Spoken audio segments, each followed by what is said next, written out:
fixed it. Oh, you got it. Yeah, I saw that.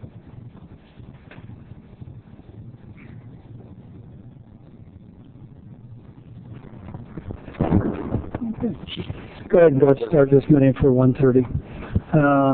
Oceanside City Council Harbor District CDC on May 20th, 2015. And put a roll call, please. Mayor Wood. Here. Deputy Mayor Lowry. Here. Councilmember Kern. Here. Ernie, please. Thank you. The council meeting closed session to discuss item 1 on the closed session agenda, public employee appointment involving the city manager. And item 2, conference with labor negotiator on the status of negotiations involving the Oceanside City Employees Association.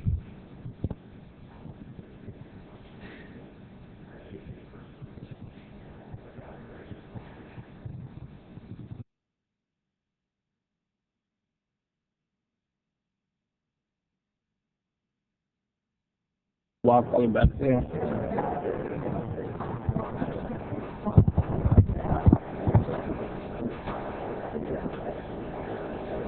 Good evening, ladies and gentlemen. Welcome. And Mr. Clerk, could I have a roll call, please? Mayor Wood. Here. Deputy Mayor Lowry. Here. Councilmember Feller. Here. Councilmember Kern. Here. Councilmember Sanchez. Here. Thank you. Should we go away? I'll get off consent calendar. Consent calendar items 3 through 14. Move approval. Second. Any poll for public or No public. Thank you very much. Please vote. Motion approved 5-0. Jason. Thank you very much. I'd like to skip ahead to item number 16. Yes. Item number 16 is City Council adoption of a resolution acting as a successor agency to the City of Oceanside Redevelopment Agency, authorizing the issuance of sale of tax allocation refunding bonds, approving the form of an indenture of trust, and authorizing certain other actions in connection therewith. Thank you. Michelle, thank you. Could you introduce the co-conspirators over here? Yes, I will. The first gentleman to my left is Brian Forbath. He's bond counsel with Straddling Yucca, Carlson and Roth. And Scott Smith is representing CSG Advisors, and he's the financial advisor for the Thank you. agency. And gentlemen, thank you. Your turn. Okay, thank you. Good evening, Honorable Mayor and members of the City Council. I'm Michelle Lunn, the Treasury Manager for the City of Oceanside, and I'm here before Council acting as a successor agency to the Oceanside Redevelopment Agency, requesting authorization to issue refunding successor agency tax allocation bonds in order to achieve debt service savings for the agency, which will also provide increased residual distributions to the participating taxing entities of the Federal Redevelopment Agency. We will be refunding 4 existing tax allocation bonds: the 2002 and 2003 subordinate tax allocation bonds and the 2003 and 2004 senior refunding tax allocation bonds, as allowed by the Dissolution Act as amended by AB 1484. The 2015 refunding tax allocation bonds will be issued on a single lien level in 2 separate series, consisting of Series A tax-exempt bonds in the amount of just under $20 million and Series B taxable bonds in the amount of just under $10 million for a total par value of just under $30 million. The taxable bonds are related to the outstanding 2003 subordinate tax allocation bonds and the remaining unspent proceeds of that issue, which is being used in the construction of Lot 23 parking garage. Analysis performed by bond counsel concluded that it was necessary to issue the refunding bonds for that portion on a taxable basis. The bonds will be sold on a public offering basis through Stephen Nicholas, the underwriter on the deal, with an anticipated sale date in August of 2015. Following tonight's successor agency approval, the Agency Oversight Board will consider the item in its regular meeting next Tuesday, May 26th. Once the Oversight Board approves the refunding will be sent to the Department of Finance for approval, which has a review period of up to 60 days. During the Department of Finance review period, staff will return to the agency in June for approval of the remaining financing documents such as the preliminary official statement, bond purchase contract, and continuing disclosure agreement. The financing team will also be presenting the credit to the Standard & Poor's rating agency to obtain an underlying rating on the financing. The maximum annual debt service for the 2015 refunding bonds is projected to be approximately $3.9 million, paid from the tax increment revenues of the former redevelopment project area. The anticipated net present value savings over the life of the bonds is estimated at $5.2 million, or 13.6% of the refunded bond amount. On an annual basis, the savings equate to approximately $960,000 per year through 2025. As a taxing entity of the former redevelopment agency, the city will receive approximately 25%, or $230,000, as its share of the annual savings. The actions taken by the successor agency tonight will also approve contracting with the financing team, of which which I've already introduced part of them, and it will also approve the indenture and other just small actions that go along with the financing. So that concludes my presentation for this evening, and we'll be happy to answer any questions that you may have. Thank you, Michelle. I appreciate it. No problem. Okay, coming back to council. Ms. Sanchez, please. Thank you, Mr. Mayor. I'm going to move adoption, and I also want to state here, Michelle, you've done so many wonderful things for our city throughout these years. You've been here now, 15 years, and you have been the consistent diamond here at the City of Oceanside. I just want to say that. Thank you very much. Thank you. Good. Deputy Mayor. Okay, fine. And with that, please vote. We had a second, didn't we? Motion approved, 5-0. Thank you very much. When you had a chance, please, item 15. Yes, item number 15 is introduction and adoption of an urgency ordinance amending Section 37, Article 5 of the Oceanside City Code, revising and updating the water conservation program and the drought response conservation measures.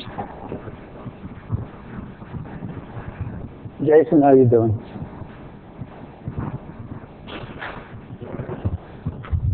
Good evening. We're doing well, thank you. Honorable Mayor and council members, I'm back here in front of you with a ordinance update request to allow the Water Utilities Department to comply with the current emergency regulations that have been adopted by the state. Give a little bit of history. Once again, last year on January 17th, the governor declared a drought state of emergency.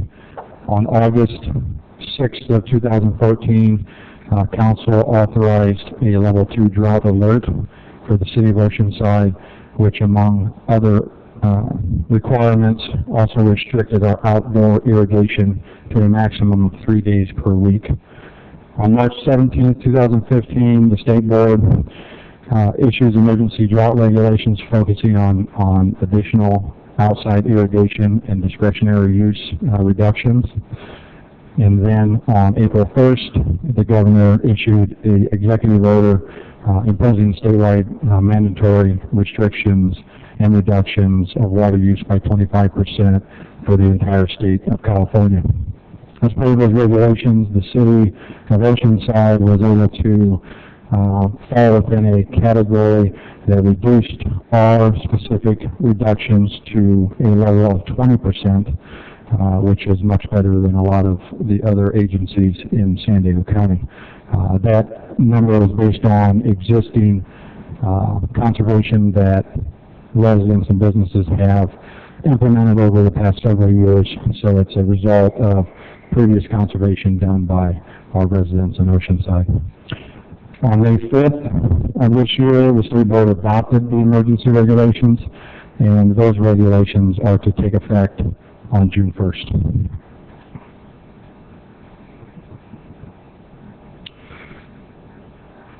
The proposed plan for the water department to comply with the regulations in order to get the 20% reduction for the city are as follows.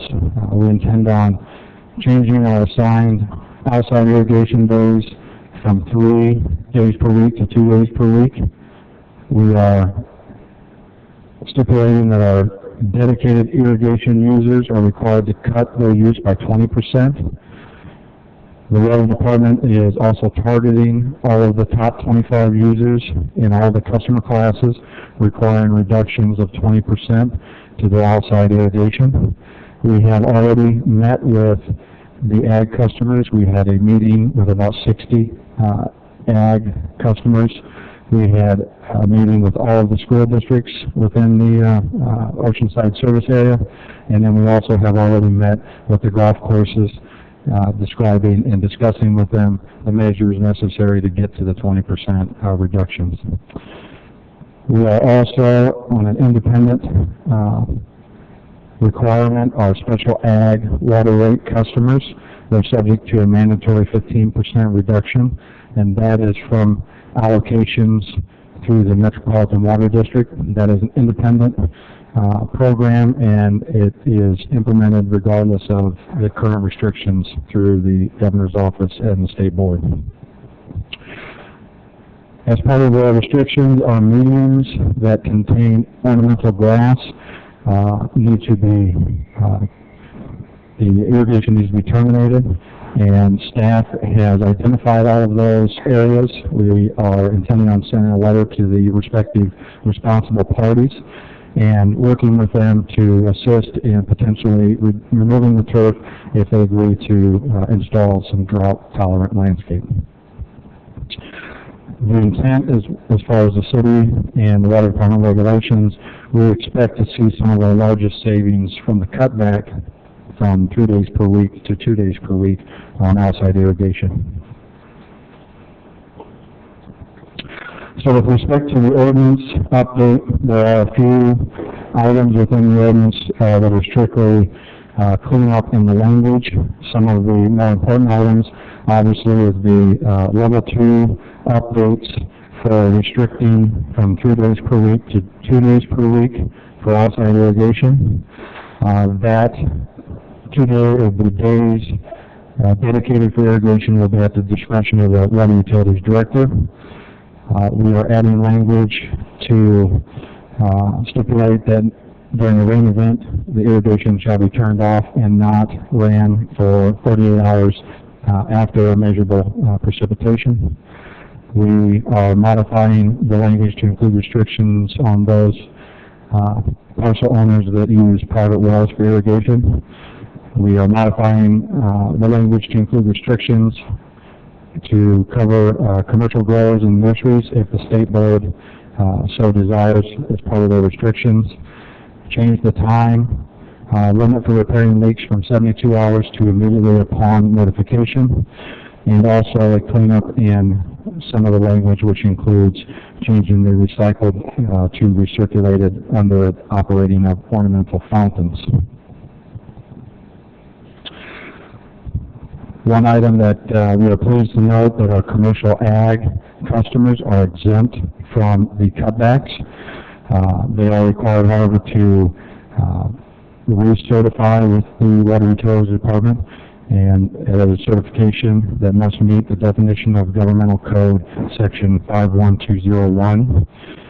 They are to, or the Water Department is to prepare an urban water supplier, a agricultural water management plan. We are working with the San Diego Water Authority. They are preparing a regional agricultural water management plan that we all will be party to. That plan will be finished and developed later this year. Anticipate bringing it to council probably in December or January for adoption. They will also be required, or we will as an agency, to report the consumption numbers from those ag customers who are exempt.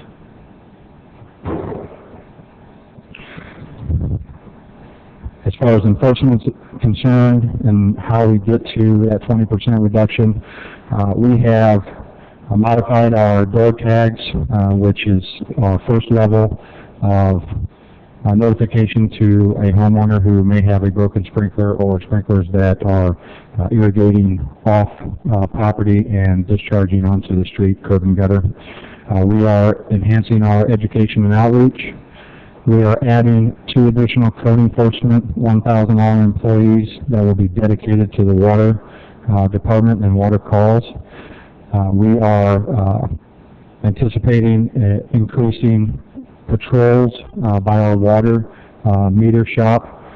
They will be out in the early morning and late evenings to try to identify areas where we have the runoff of parcels and discharges so we can help our residents identify where leaks or over-irrigation is occurring. We are also proposing to add 2 new water conservation staff at a later date for full-time employment.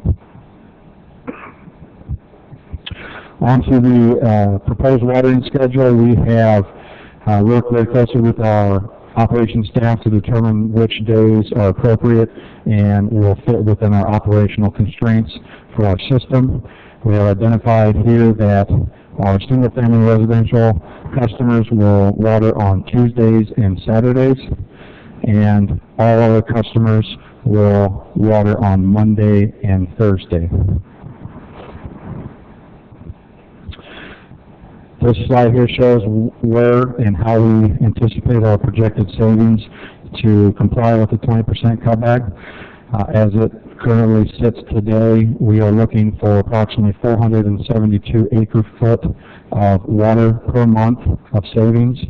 The breakdown here is the 2-day per week irrigation requirement will get us the bulk of our savings at about 10%, and then on down from our irrigation, our special ag waterway customers, the irrigation only customers, and then we are currently at a rate of about 4% on our water conservation within the city. So add those all up and we'll add our 20% per the state requirement.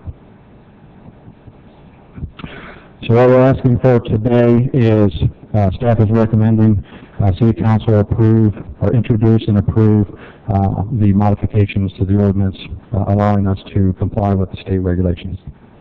That concludes my presentation. I'm available for questions. Hey, Jason, seat sidewalk. Anyhow, any public comment? Yes, at this time, Jimmy Notman comes forward. Mayor, council members, Jimmy 127 Cherry Lane, Vice Chairman of the Utilities Commission. I wanted to let you know that the Utilities Commission has endorsed this unanimously. Also to let you know, I attended last week the San Diego County Water Authority, where I put in supportive words for gray water measures, as Deputy Mayor Lowry has been pushing for. Also to see about getting full meters for all apartment complexes, any communities that do not have water meters currently, and those few mobile home parks that do not have full meters as well, and asking for full reuse of recycled water. They listened politely. Also, they wanted basically to everybody to know that San Diego County has prepared, unlike the rest of the state. We are basically not having a drought in San Diego because we have prepared adequately. We are only 1% short with our reserves. They wanted the state to know that. However, we are taking and cooperating and fully cooperating in order to do our part to help others in the state and to help set aside for the future. They also took and decided not to further implement police powers and using trust and voluntary compliance and community pressure. And they let all the cities decide which days to take and set aside for the 2-day watering cycle.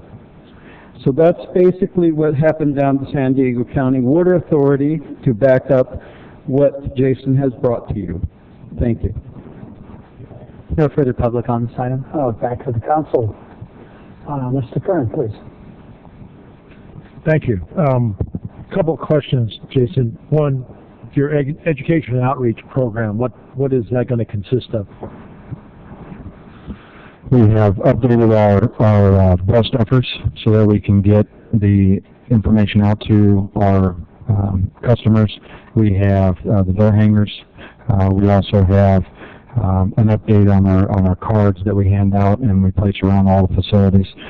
I've been talking with a lot of the local press to try to get the word out there, so we will continue that, and we'll endeavor into other areas that we need to, so that way we can reach all of our customers.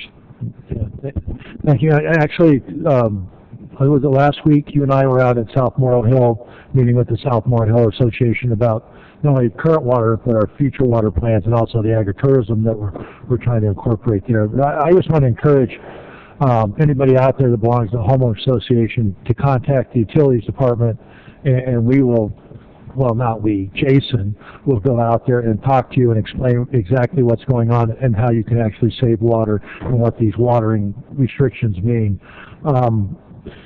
You said school districts. Have we talked to Maricosta?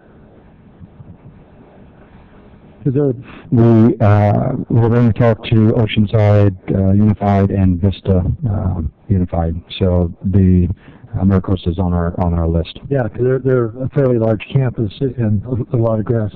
And then just an explanation, what is a dedicated irrigation user?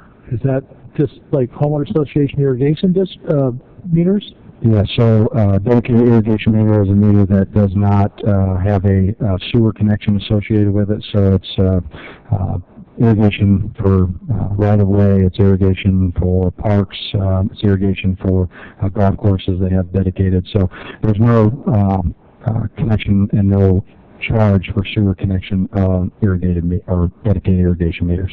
Okay. Yeah, I'm actually move adoption of the ordinance to make urgency changes, Chapter 37, Article 5 of the Oceanside City Code relating to water conservation. So if I can get it. Thank you. And then the only thing that and I've talked about this before, I am not in favor of percentage cuts. The idea that, we've done a lot here in the last 20 years here in San Diego County to bring our water usage down. I think we're down to wintertime like 50 some odd gallons a day or 70 gallons a day per person, where some cities are like 140 gallons a day. So the idea that you're going to make us cut 20%, where these other cities that are using 140 gallons a day per person have to cut 25%. So at the end of the day, we're still using substantially less water. And I think Mr. Nod alluded to this. San Diego County in the last 20 years has done a lot to diversify our supply. So we're not as dependent upon the state water project as we were 20 years ago, or Metropolitan 20 years ago. So the idea that we've been through this before. We worked really, really hard to diversify our supply. So we are in not as dire straits as we could have been. If we were 20 years ago and this came down, it would be pretty devastating. So I'm happy what we've done internally. We've done our own RO plant, desalination plant down the river. We produce about 6 million gallons a day of our own water. Our water use is dropping down, so that percentage that we produce for our total usage has actually gone up because we use less water. I think we'll do that. So with that, thank you. Councilman Teller, please. Thank you. Pardon me. You can thank your governor for using percentages. Why don't you make a trip up there and see how far you get. Can people drill wells in their yards? The question I got, I'm sorry. Yeah, the wells are well permits are issued to the county of San Diego. We do have a within the water basin that we sit in, there is a water rights concern or an issue that you have to be able to prove previous rights to that water that's issued to the Department of Water Resources. So we monitor that very closely.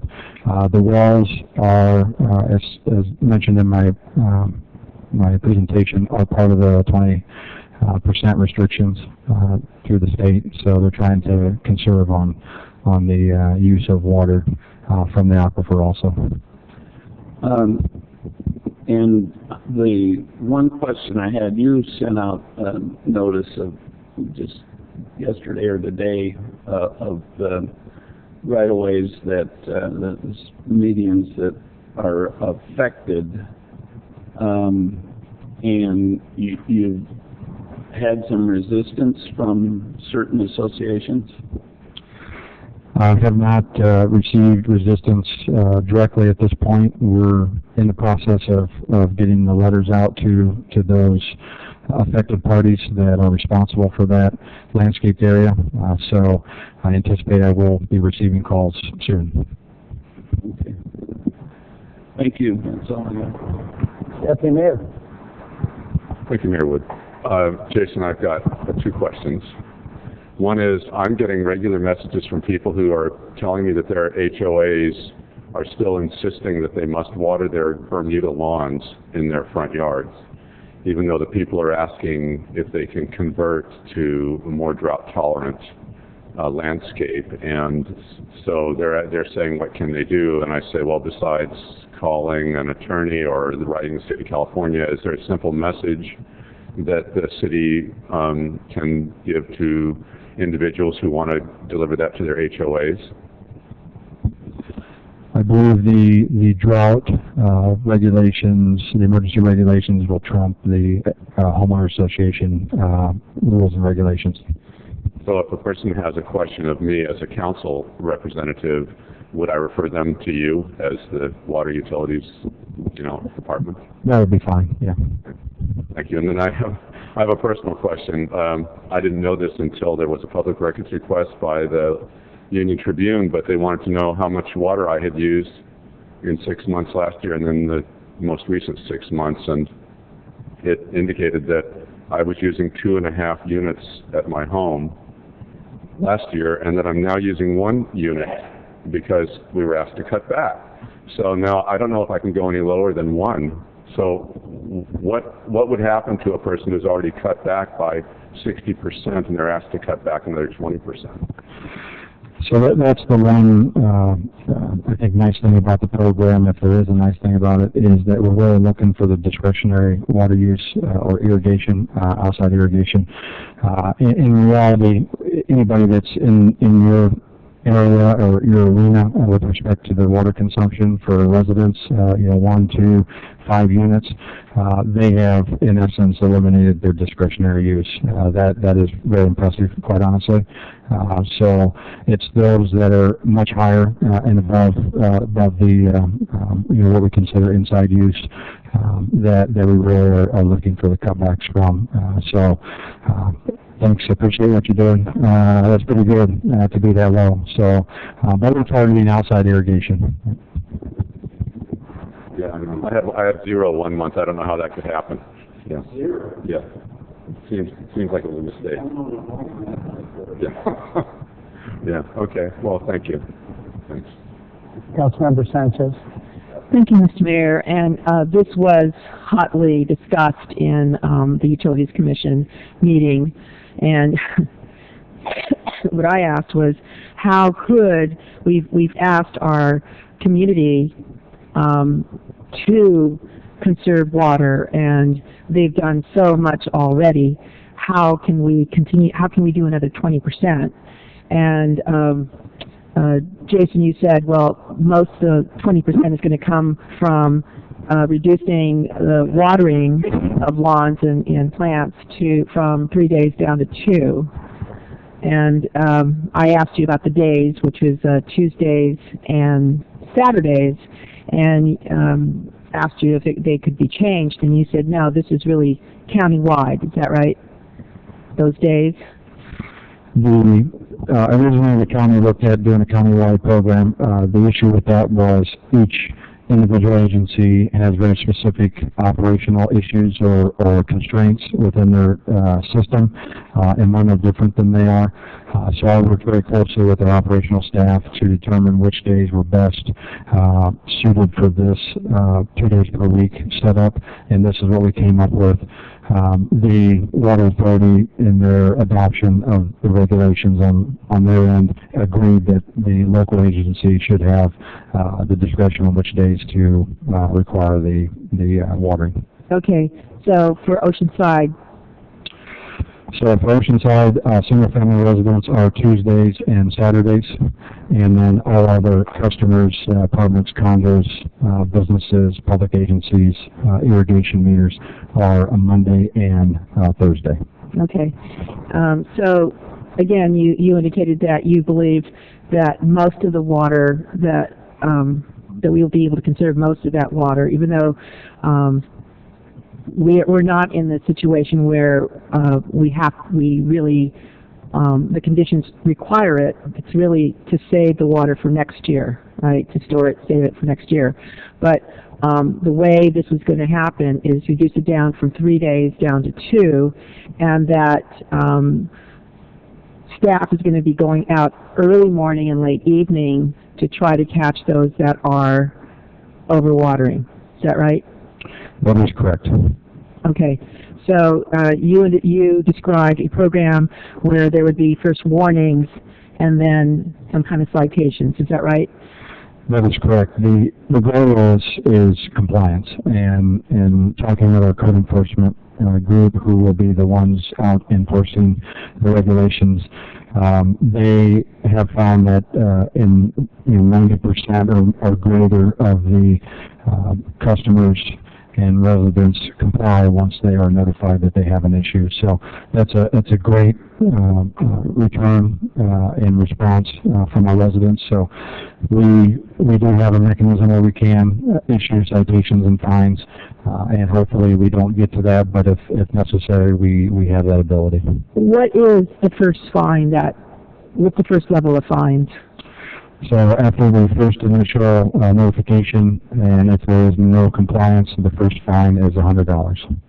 Okay, and then they go up? Then it goes to $200, and then to $500, and then ultimately $1,000. Okay, and what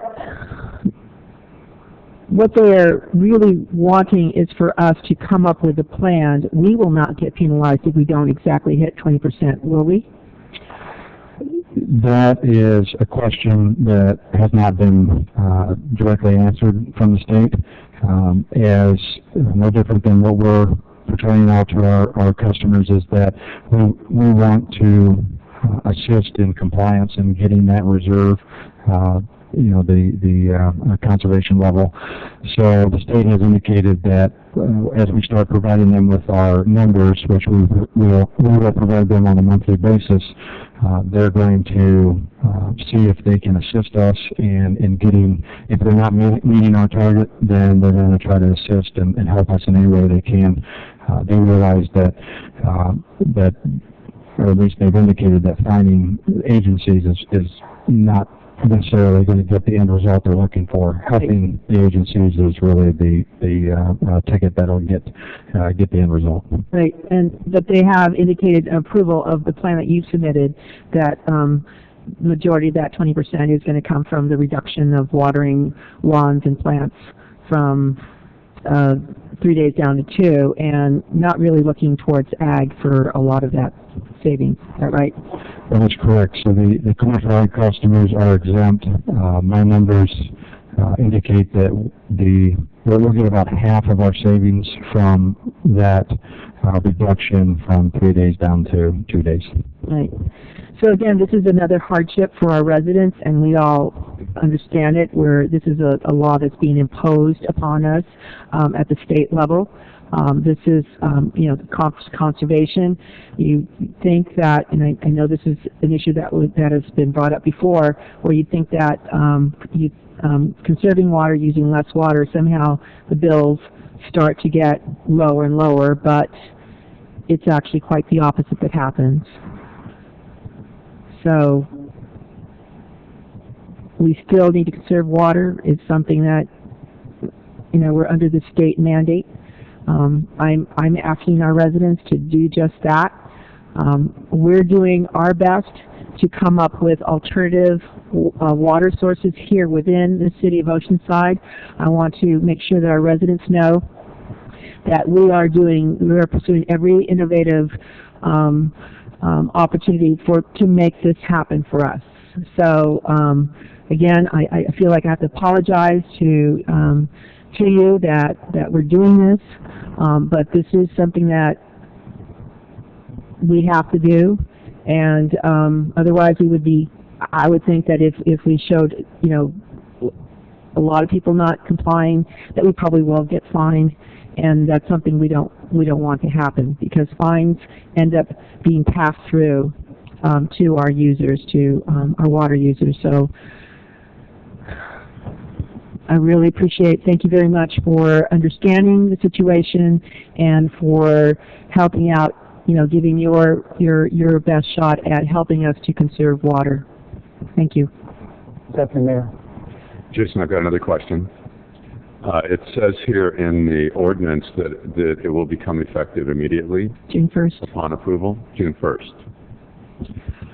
The emergency regulations take effect on June 1st. The ordinance that we've presented to you, the update, will take effect immediately, so it'll allow us to comply with that June 1st requirement through the state board. But June 1st is when people will start watering Tuesdays and Saturdays. That's our target, is to start on June 1st. Obviously, if those that are listening and tuning in to us, can start early and move forward. We're not going to implement, you know, our patrols and doing the checkups, you know, through code enforcement until after June 1st. Thank you. My only comment in the past, we've had to do this. The citizens of Oceanside certainly had come to a lot of help and time on it, but all their good deeds and keeping their water usage down to nothing was paid back by a double-digit rate increase. That's falling. Hope that doesn't happen those times. Anyhow, with that, I'll have the city attorney call reading the record. Thank you. This is the adoption of an urgency ordinance of the City of Oceanside, amending Oceanside City Code, Chapter 37, Article 5, revising and updating the water conservation program and the drought response conservation measures. With that, please vote.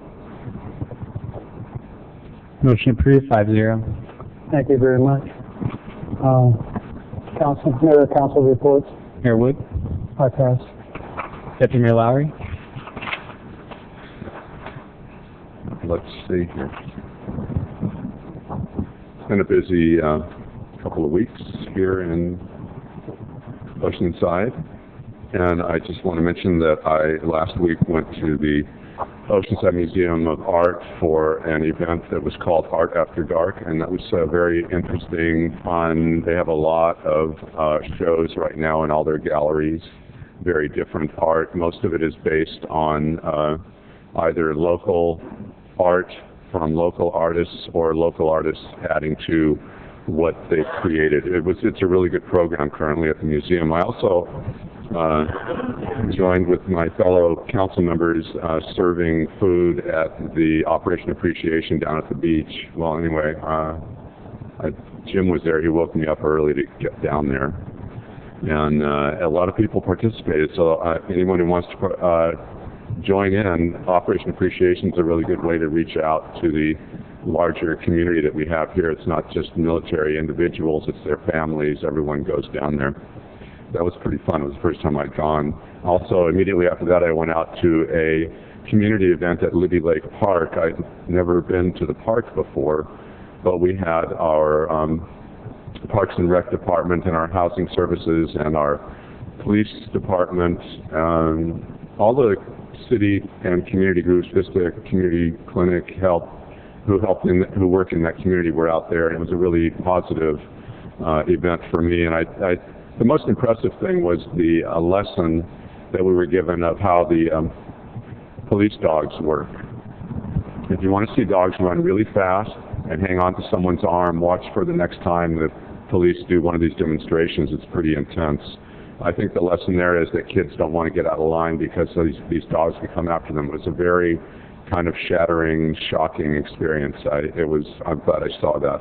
Also, I spoke to a political science class as part of their final exam last week. They had to come up with questions to ask me that made some kind of sense, and they were pretty good. They asked about inclusionary housing and what that meant and all kinds of other things. So this is the youth of tomorrow wanted to move into these kinds of positions where they take responsibility for the rest of the community. So it was really thoughtful for me to see that. And also I went to the City of Oceanside Public Library Staff Development Day. That was, I think, last Friday.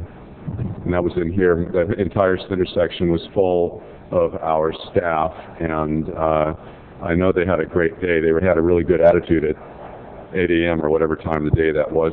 Also, I saw Jim and Jerry at the Oceanside Tourism Summit kickoff event over here at the Sunshine Brooks Theater.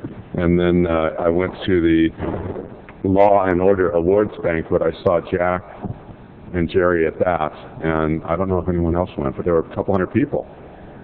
Pretty nice turnout and acknowledgement of our local law and fire enforcement agencies.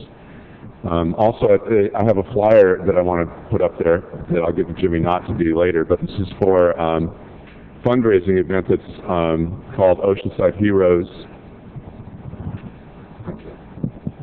It's going to be Saturday, May 30th at the estate of Stephen and Janet Bledsoe Lacey in Oceanside. So if you're interested in finding out more about this event, they're having Emmy Award-winning actor and comedian Leslie Jordan. He's known for Will and Grace and other TV shows I've never seen. Anyway, more information is at the North County Resource Center.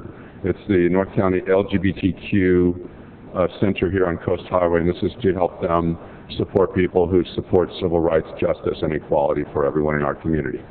So that's all. Thank you. Councilmember Feller? I did a lot of what he said,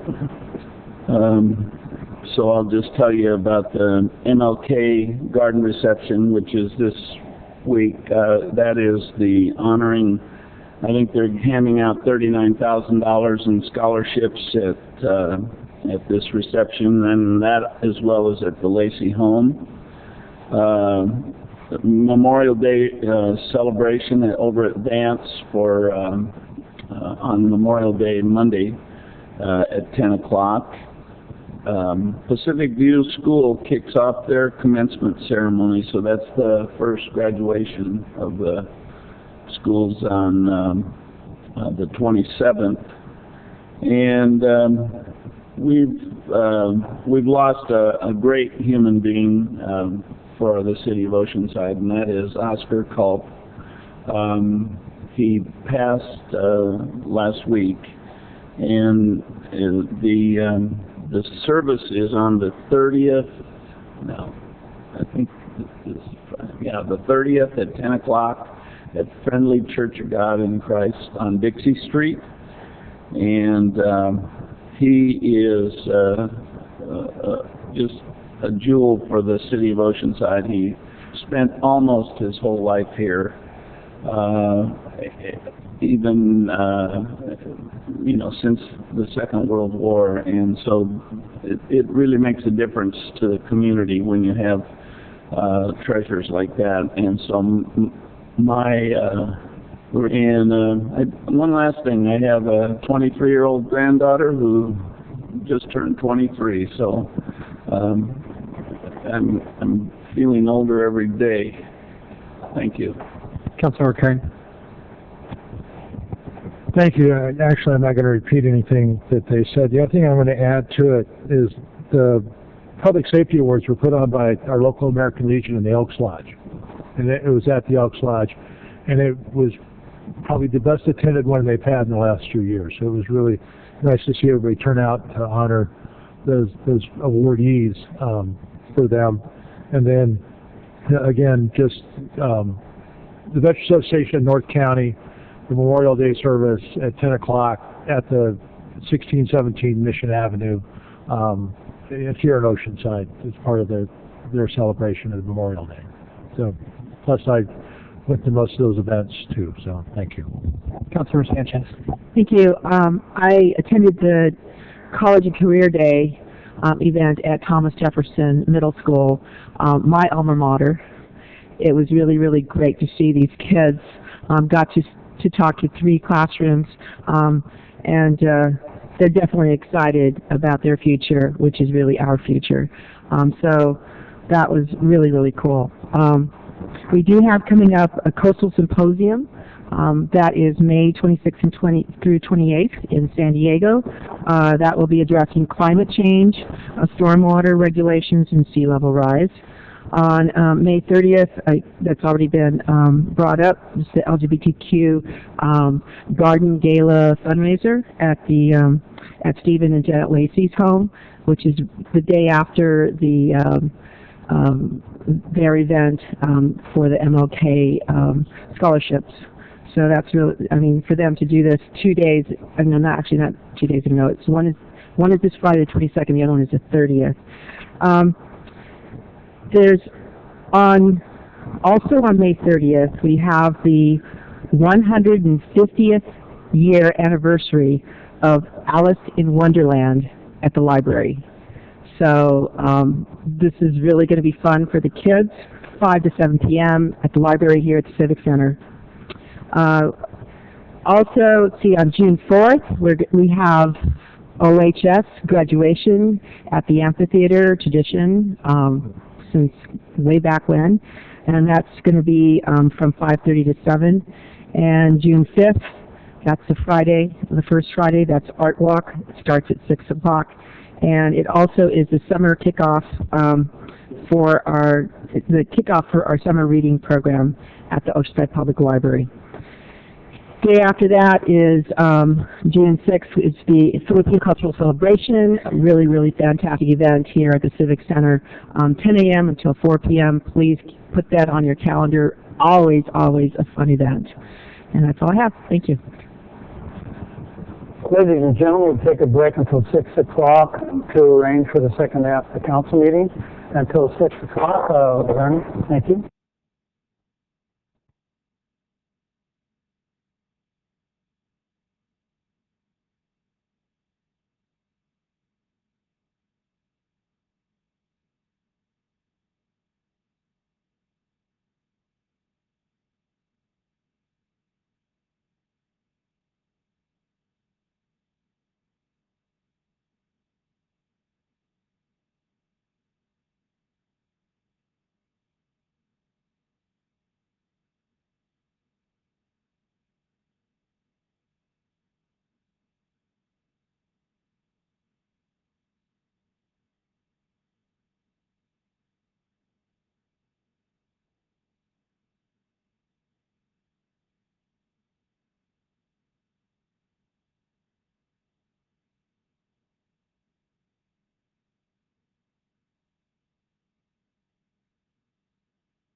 Tonight, dear ladies and gentlemen, this is the second half of the City Council meeting.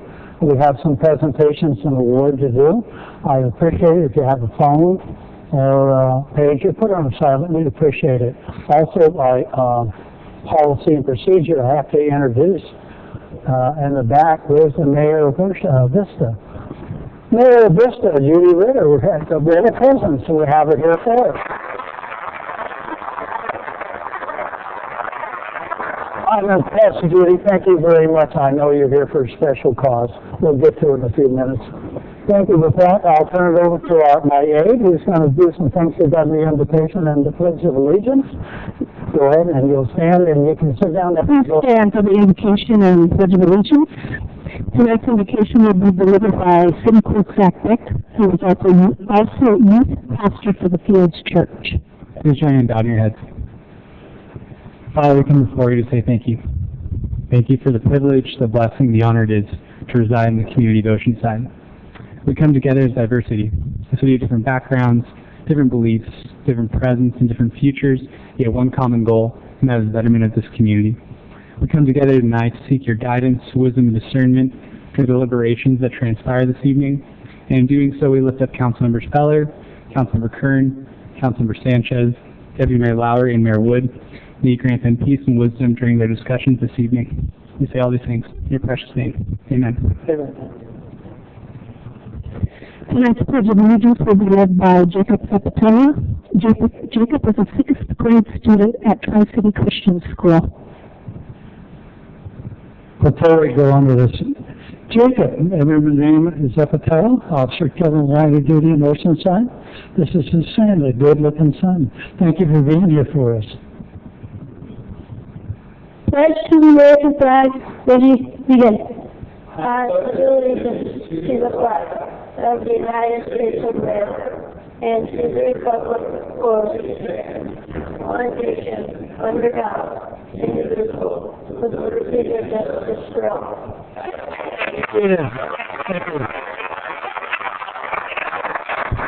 Jamie, thank you for bringing them. You don't have to stay. Next, we have the Mayor's Business Member Spotlight.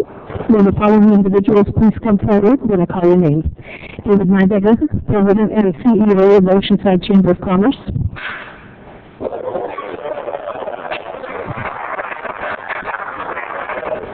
Ron Easton, Chairman of the Board. P.C. Haas, Chairman of the Membership Committee. Business member of the month, C. Pereznik, of the Oceanside Florist. Mary Johnson, Sue's daughter. W. Catalano, Sue's daughter.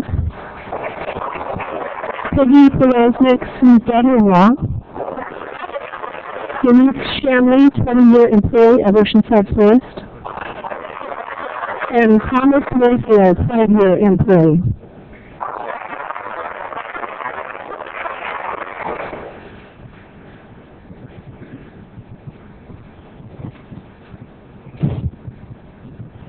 Would you like to have Judy come in?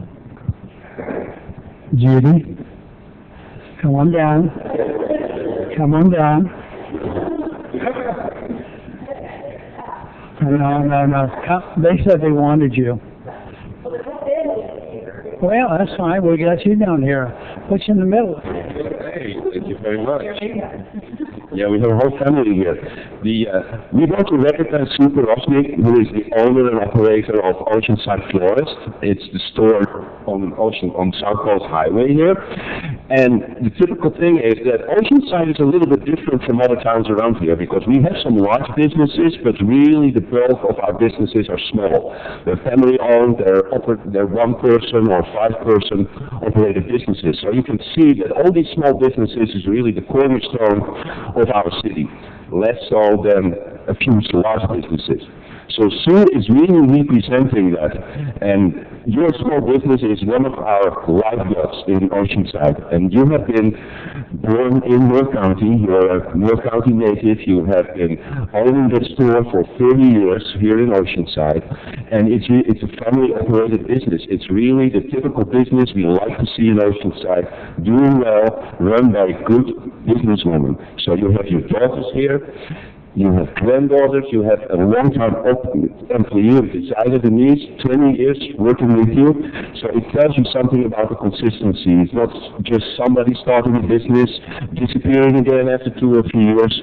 No, this is really almost a lifetime. So I want to congratulate you with running this very successful business, making Oceanside a better place because we have businesses like yours. Thank you very much.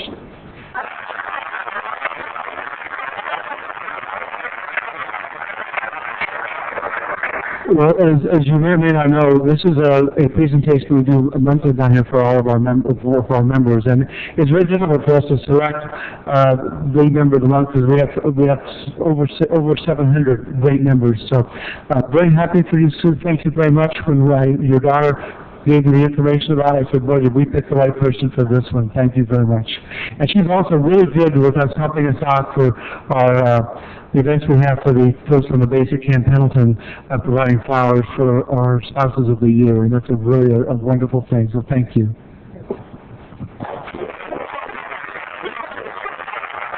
Well, Sue, as chairman of the membership committee and on behalf of the Chamber of Commerce and the City of Oceanside, we thank you for what our Oceanside is made of, so thank you so much.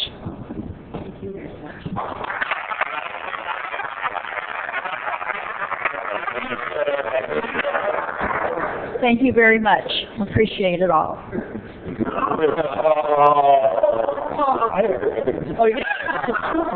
I was just saying that she's the best florist in the whole county, so if everybody's getting flowers, go on down to Oceanside Florist. So, and she's been here, gosh, did you go to high school here? No, Bob, you did, yeah, she went to high school here, so she's been here a few years. Yeah, last year, she graduated last year. So anyway, I'd like to congratulate her because she so deserves it. She's a wonderful business person, and you're lucky to have her. I'd love to have her in Vista. Thank you, all the people who are taking pictures of me back. You can move forward if you're up here or you have to get pictures, do it. Or not.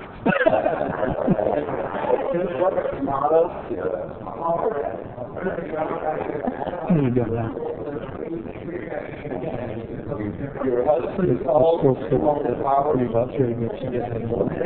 yeah, I sound better.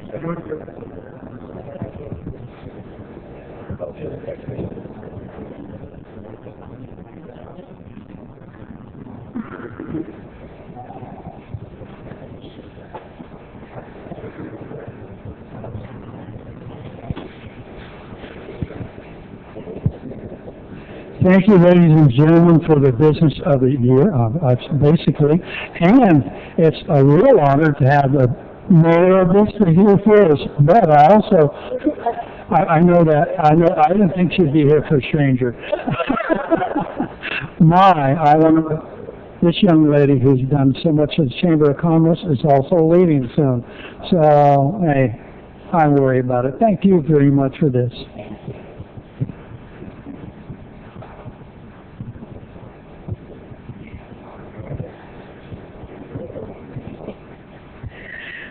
Next, we have the Mayor's Youth Sports Recognition and Appreciation Award. With Oceanside Post-State Brother Austin Poulter, who's come forward along with his mom and dad, Jerry and June Poulter, and his brother Jerry.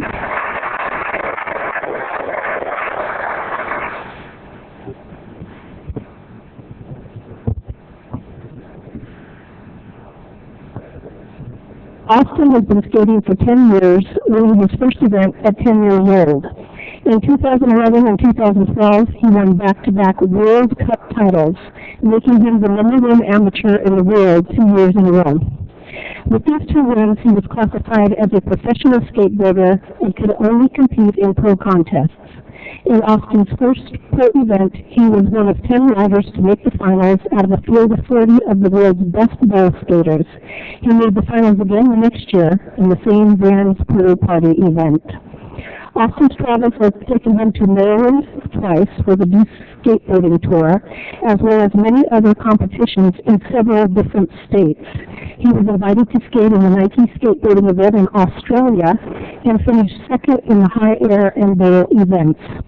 Other skateboarding events have taken him to Copenhagen and Chile to compete.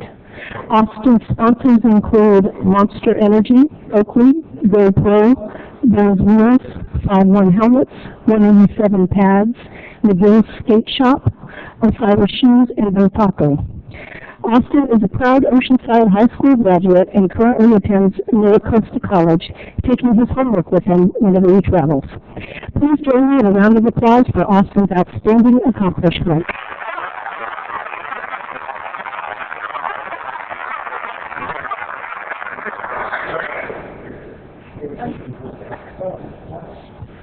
It's been a wild ride. We moved to Oceanside about 8 years ago just for skateboarding, and we were lucky enough to tell him that we actually moved here for him, but we love the area anyway. We couldn't leave.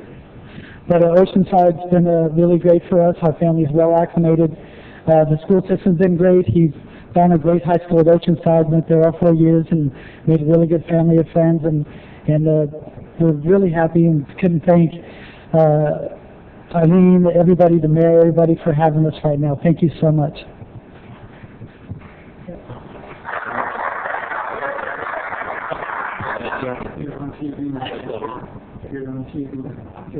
I'd like to thank the mayor, the council, and the city of Oceanside for providing a great environment for skateboarding to flourish, and I'm proud to represent Oceanside around the world.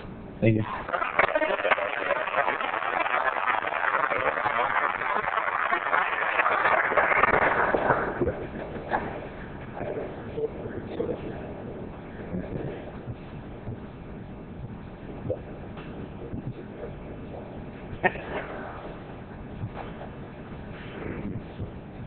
We constantly have different sports and events here to give them recognition for what they do in Oceanside. It's nice to have somebody, a world champion that's been around the world doing it and representing Oceanside. So thank you. Let's hear it one more time for a champion.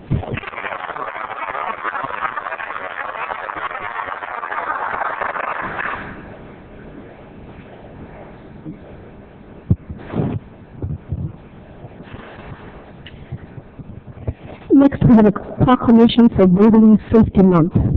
We have Rick Brown, Development Services Director and Chief Building Official for the City of Oceanside. Please come forward along with David Gans, Building Plans Examiner, and Phil Scattergood, also Building Plans Examiner.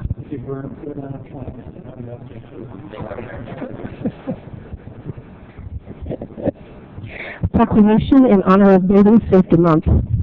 Whereas the City of Oceanside's continuing efforts to address the critical issues of safety, energy efficiency, and resilience in the built environment that affect their citizens, both in everyday life and in times of natural disaster, give us confidence that our structures are safe and sound.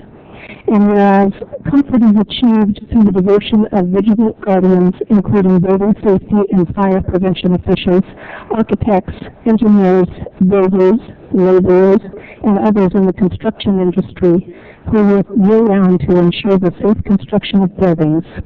And whereas international codes, the most widely adopted building safety, energy, and fire prevention codes in the nation, are used by most U.S. cities, counties, and states, implementing safeguards to protect the public from natural disasters such as hurricanes, snowstorms, tornadoes, wildland fires, and earthquakes. And whereas Building Safety Month 2015 encourages appropriate steps everyone can take to ensure that the places where we live, learn, work, worship, and play are safe and sustainable, and recognizes that countless lives have been saved due to the implementation of safety codes by local and state agencies. And whereas each year, in observance of Building Safety Month, Americans are asked to consider projects to improve building safety and sustainability at home and in the community, and to acknowledge the essential service provided to all of us by local and state building departments and federal agencies in protecting lives and property. Now therefore be it resolved that I, Jim Wood, Mayor of the City of Oceanside, California, do hereby proclaim May 2015 as Building Safety Month in the City of Oceanside, and I further wish to recognize the dedicated efforts of all city staff members involved in this process. Issued this 20th day of May, 2015.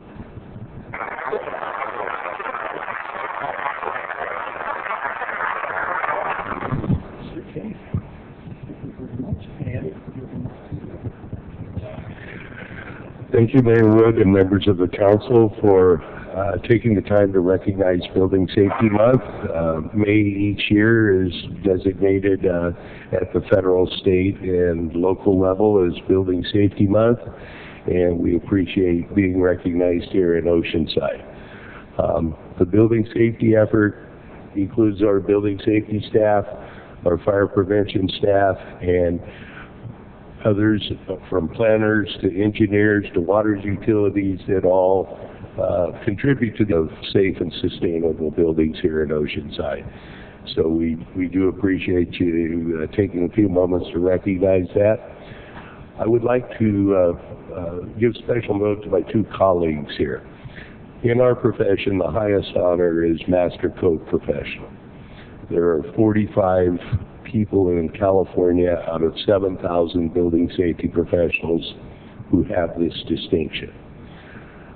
It takes, at a minimum, 42 hours of examination, a minimum of 18 examinations, and a minimum of years of effort to obtain designation as a Master Code Professional. Out of the 45 in the entire state, 3 of them stand before you tonight, Mr. Phil Scattergood, Mr. David Gantz, and myself. If that does not demonstrate we're committed to our profession, I need more suggestions. But thank you, Mayor.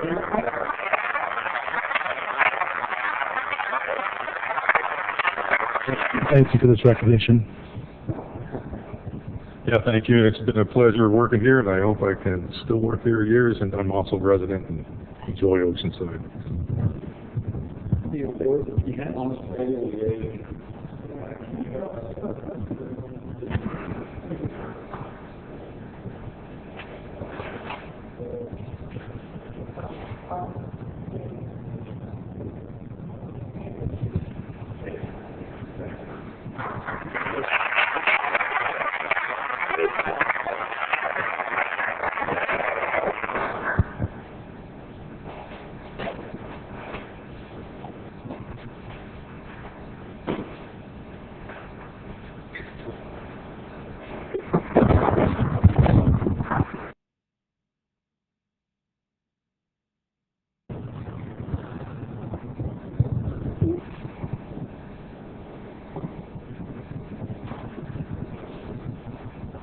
Thank you, ladies and gentlemen. Let's give out some awards. We appreciate your time and patience on that. From that, we'll go to the closed session report from the city attorney. Thank you. Excuse me. Thank you. The council met in closed session to discuss item 1A on the agenda, public employee appointment involving the city manager. The council did meet, but there is no reportable action on that item. Item 2, conference with legal counsel, with labor negotiator, I should say, involving the negotiations with the Oceanside City Employees Association. Council did meet and provide direction. There's no reportable action on that item. That is all. Thank you very much. Appreciate it. Mr. Clerk, public communication off agenda. Yes, we have one speaker off the agenda. At this time, Pat Caulfield may come forward.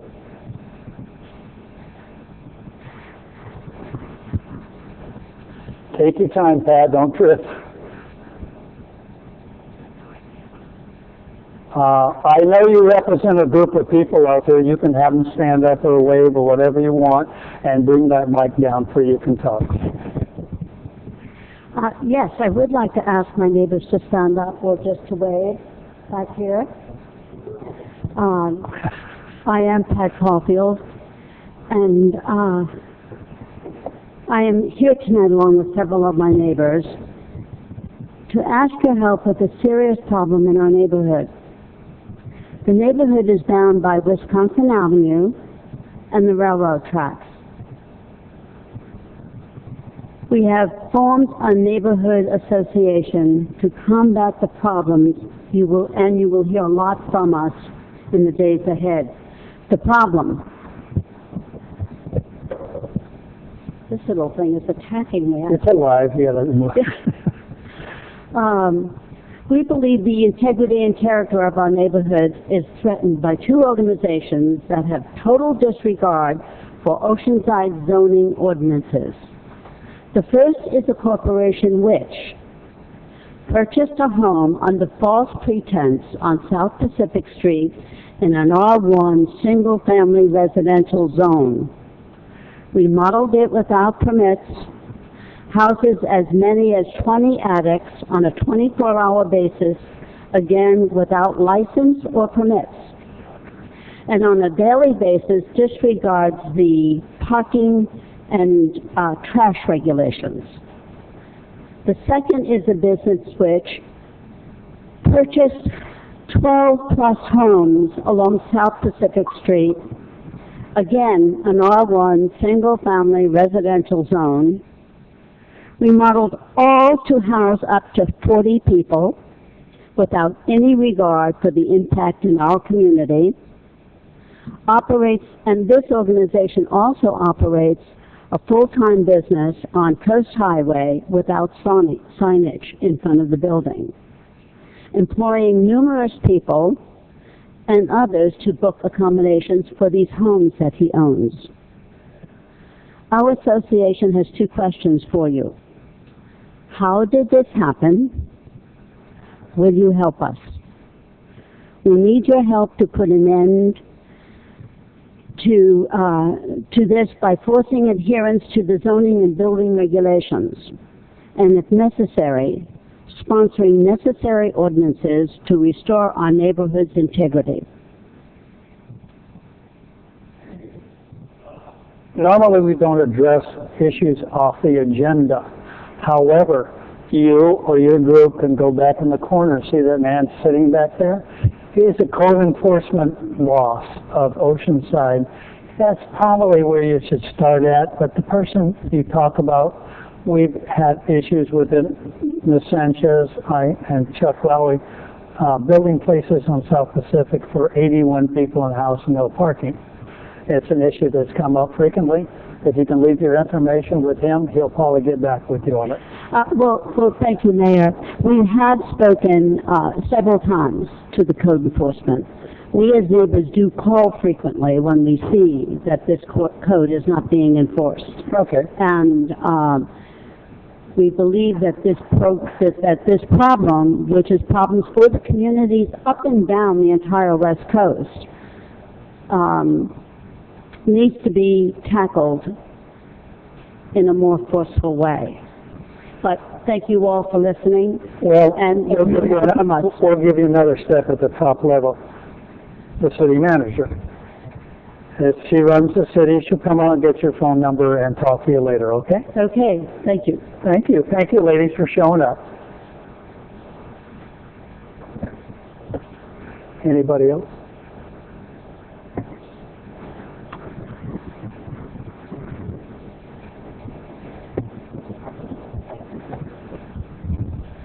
Thank you. If you will, for a moment, could you go to item number 24, please? Yes, item number 24 is introduction of an ordinance approving amendment to Articles 2, 9, 10, 11, 15, 27, 29, 34, and 36 of the 1986 zoning ordinance, Articles 4, 11, 13, 15, 16, 31 of the 1992 zoning ordinance, and Articles 4, 12, and 31 of the downtown zoning ordinance, and adoption of a resolution approving a local coastal program amendment to address the serving, selling, and consumption of alcohol at restaurants within the city of Oceanside. Applicant, City of Oceanside. Thank you. As mayor, I will open this public hearing. I'll request comments from the council. Staff and businesses. Staff. Staff. Staff and members of the public. Staff and public. Correspondence or petitions? None. Okay, well, Scott, it's yours. All right. Good evening, council members, honorable mayor, members of the public. I'm Scott Nightingale, associate planner from the planning division, here to present item 24 for zoning ordinance revisions for alcohol sales at all restaurants, including fast food restaurants. Little introduction. This proposal is to amend specific definitions and sections of the zoning ordinance to address the concern of beer and wine sales at restaurants, especially at fast food restaurants with drive-thrus. And due to recent trends and current demands, over the years the sale of beer and wine has become an increasingly popular element for all restaurants and all types of eating establishments. And according to business license records, the city of Oceanside has approximately 358 food serving uses within the city of Oceanside. These range from full-service sit-down restaurants to fast food restaurants, restaurants with drive-thrus, espresso stands, and even food vendors. Out of these 158, 130 of these restaurants are fast food restaurants. And according to the Alcohol Beverage Control Department, City of Oceanside has approximately 96 restaurants that sell beer and wine. And out of these 96, 45 of these sell hard alcohol. And also, in addition to that, 130 of these are of the fast food. There's approximately 20 that sell beer and wine. And out of these 20 fast food restaurants, there's 3 restaurants that have drive-thrus that sell beer and wine. With that, in result, the City Council has become concerned with the increasing number of beer and wine sales within fast food restaurants. And due to the inconsistencies of the restaurant definitions and the eating and drinking definitions within all 3 of the city zoning ordinances, this is the downtown zoning ordinance, the coastal 1986 zoning ordinance, and the 1992 zoning ordinance. They have asked staff to review and analyze and come up with a proposal to further prohibit or to research this item.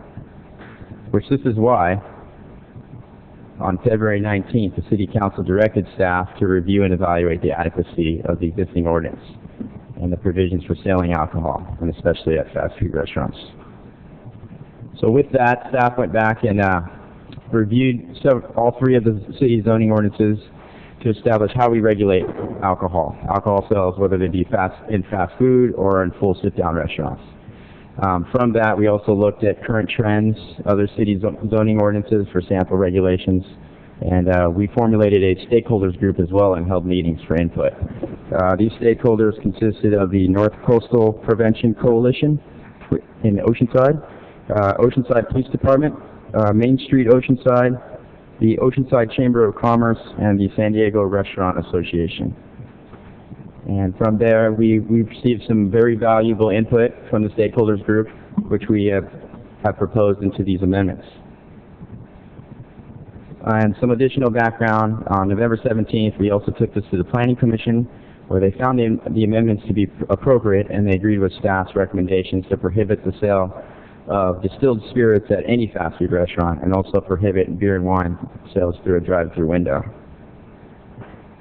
And since then, staff did some further research and had some further discussions, and from our analysis, we've come up with prohibiting sales of beer and wine at fast food restaurants with the drive-through. And then since then, on January 14, 2015, we held a council workshop where staff was directed to move forward with the amendments and establish training and sales training program for the selling of alcohol. This training program will not be part of this amendment. This will be a separate item that will come back to the council. We're working with the city's code enforcement department to establish some training procedures, and that'll come by in a later time. So with these proposed amendments, which are listed here, this is what we anticipate to approve. Distilled alcohol, sale of distilled alcohol would not be allowed in any fast food restaurant. Drive-through services, any restaurant that has a drive-through would be prohibited to sell beer and wine. This means if any fast food restaurant, for example, Jack in the Box or Taco Bell, that has a drive-through window, they would be prohibited to sell not only through the window but through the entire store. So beer and wine, hard alcohol would not be permitted at all. With that, staff recommends that the City Council support Planning Commission and the City Planner's recommendation and adopt the resolution for project approval of the zone amendment and the local coastal plan amendment. I would also like to add that if these do go forward, any existing fast food restaurants that exist now will be grandfathered in. They will not be subject to this proposal. That concludes my presentation. I'll be happy to answer any questions. Chief Sidebar, thank you very much for that presentation. For this public hearing item, since individuals turn in blue forms, I'll call those first and then open up to everyone. At this time, Erica Leary may come forward.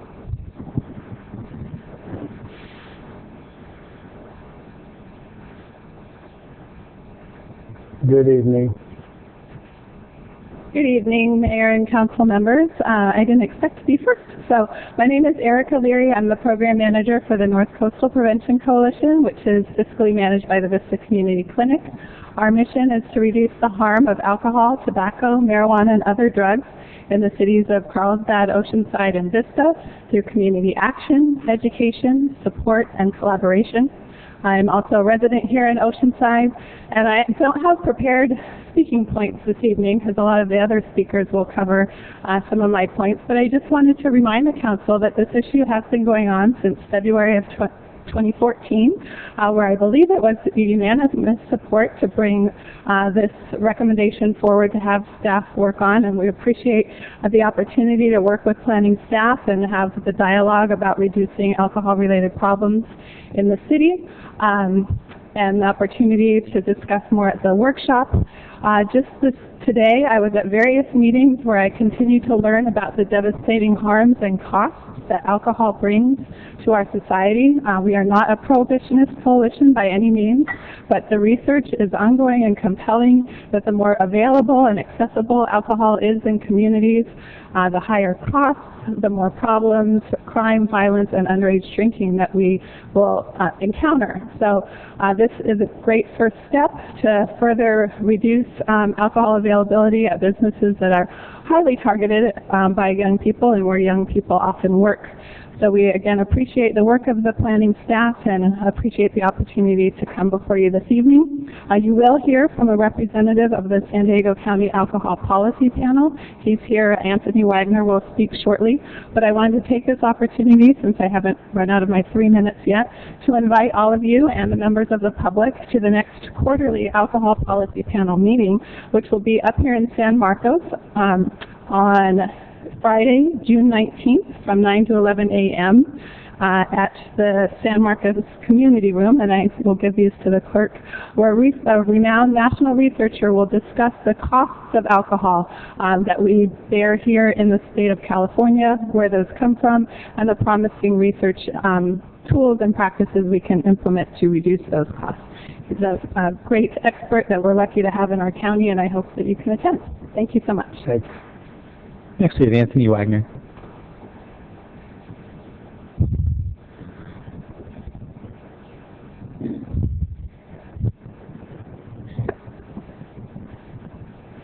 You're probably going to have to pull that mic up.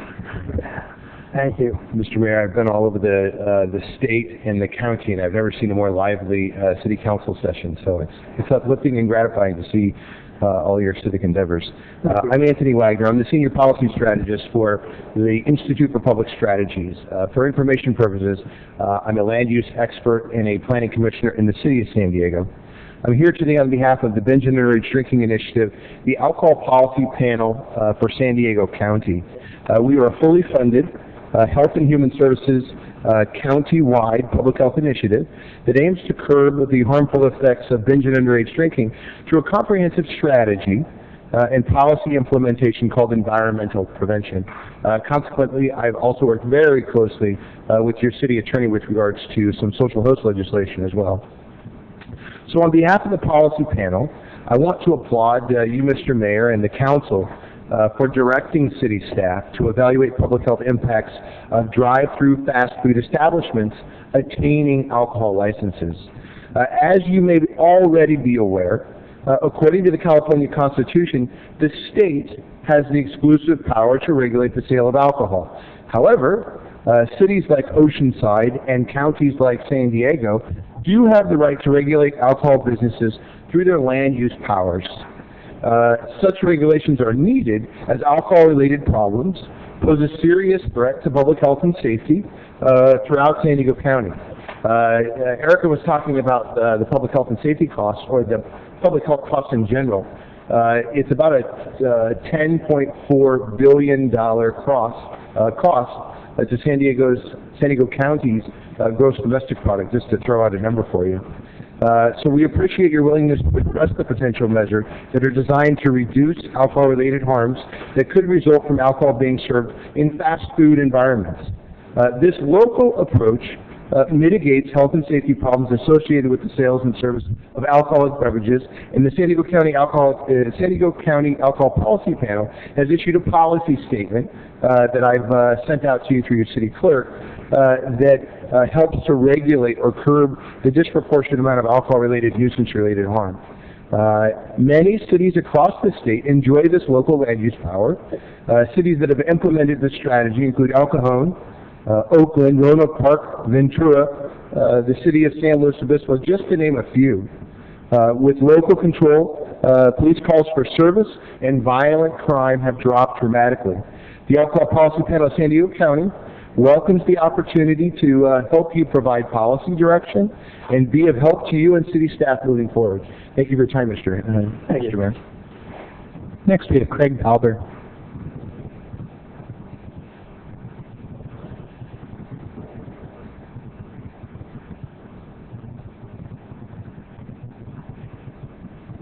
Good evening. Remind me what my name is? Craig Balber? Balvin, I apologize. Oh, I'm so sorry. That's okay. My name is Craig Balvin. Good evening, Mayor and council members. I am an Oceanside resident, and I'm also president of the board of the North Coastal Prevention Coalition. The reasonable changes outlined in these ordinances increase local control of alcohol licensing and prevent a proliferation of alcohol availability, which can prevent alcohol-related problems in our community. A study in Newark, New Jersey found that alcohol outlet density was the single greatest predictor of violent crime. There's a growing body of scientific research demonstrating that environmental factors, especially increased alcohol availability, lead to excessive alcohol consumption and related negative consequences. Starbucks, Burger King, and Sonic have all experimented with selling alcohol at locations throughout the country. And teens are often customers and employees at fast food restaurants, so prohibiting sales is a reasonable first step. You know, Oceanside, Vista, San Marcos, Escondido have a vision for the 78, right? Innovate 78. And that vision, you know, comes with a future workforce that is empowered to continue their education and contribute to our regional economy.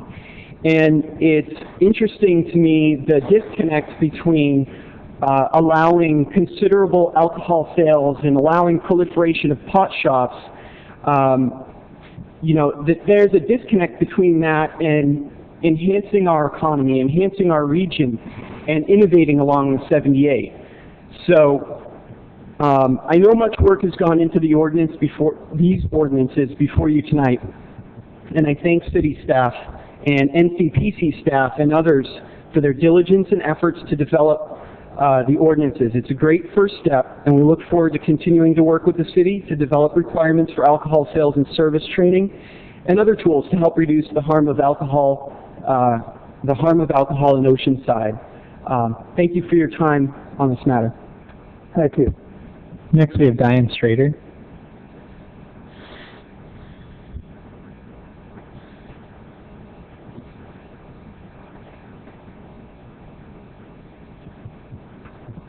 Good evening, Diane. My name is Diane Strader. I live in the East Side, and I'm not going to repeat what's already been said about the statistics or anything else. I just want to say that I hope the council passes this ordinance. I'm not particularly against alcohol, a wine with spaghetti.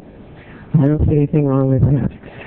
Besides which, I love alcohol, but I don't drink. And the reason is because in my younger years, I was a lifeguard. And I was only a female lifeguard. And the guys used to give me my own bottle of vodka because I could outdrink all of them.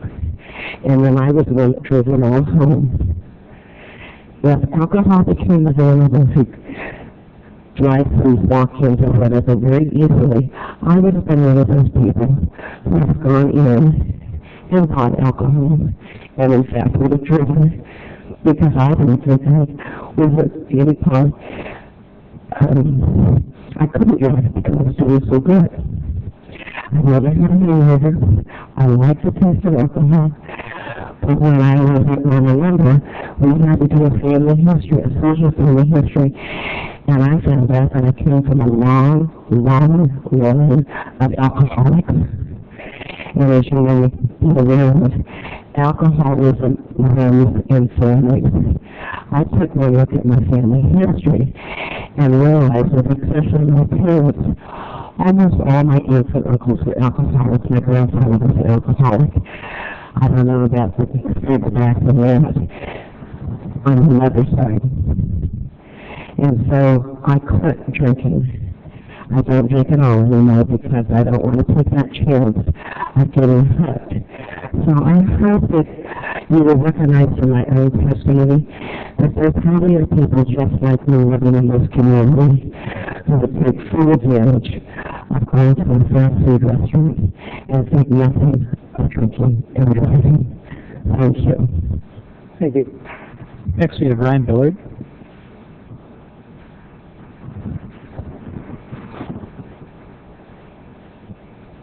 Hi, how are you doing? Doing alright, how about you? Good evening, my name is Ryan. I'm a student at El Camino High School. I'm also a member of the North Coastal Prevention Youth Coalition, and I'm here to support prohibiting the sale of alcohol at fast food restaurants. So teens nowadays are often customers and employees at a lot of these fast food restaurants that do sell alcoholic beverages. Therefore, it would be reasonable to prohibit these alcoholic drinks because they're in reach of these. An online survey has shown that 60% of the people who order from fast food restaurants take their foods and beverages to go, whereas less than 30% of the people who do order from the same fast food restaurant, they will actually eat at that same location. There are about 170 restaurants in Oceanside that have a license to sell alcohol.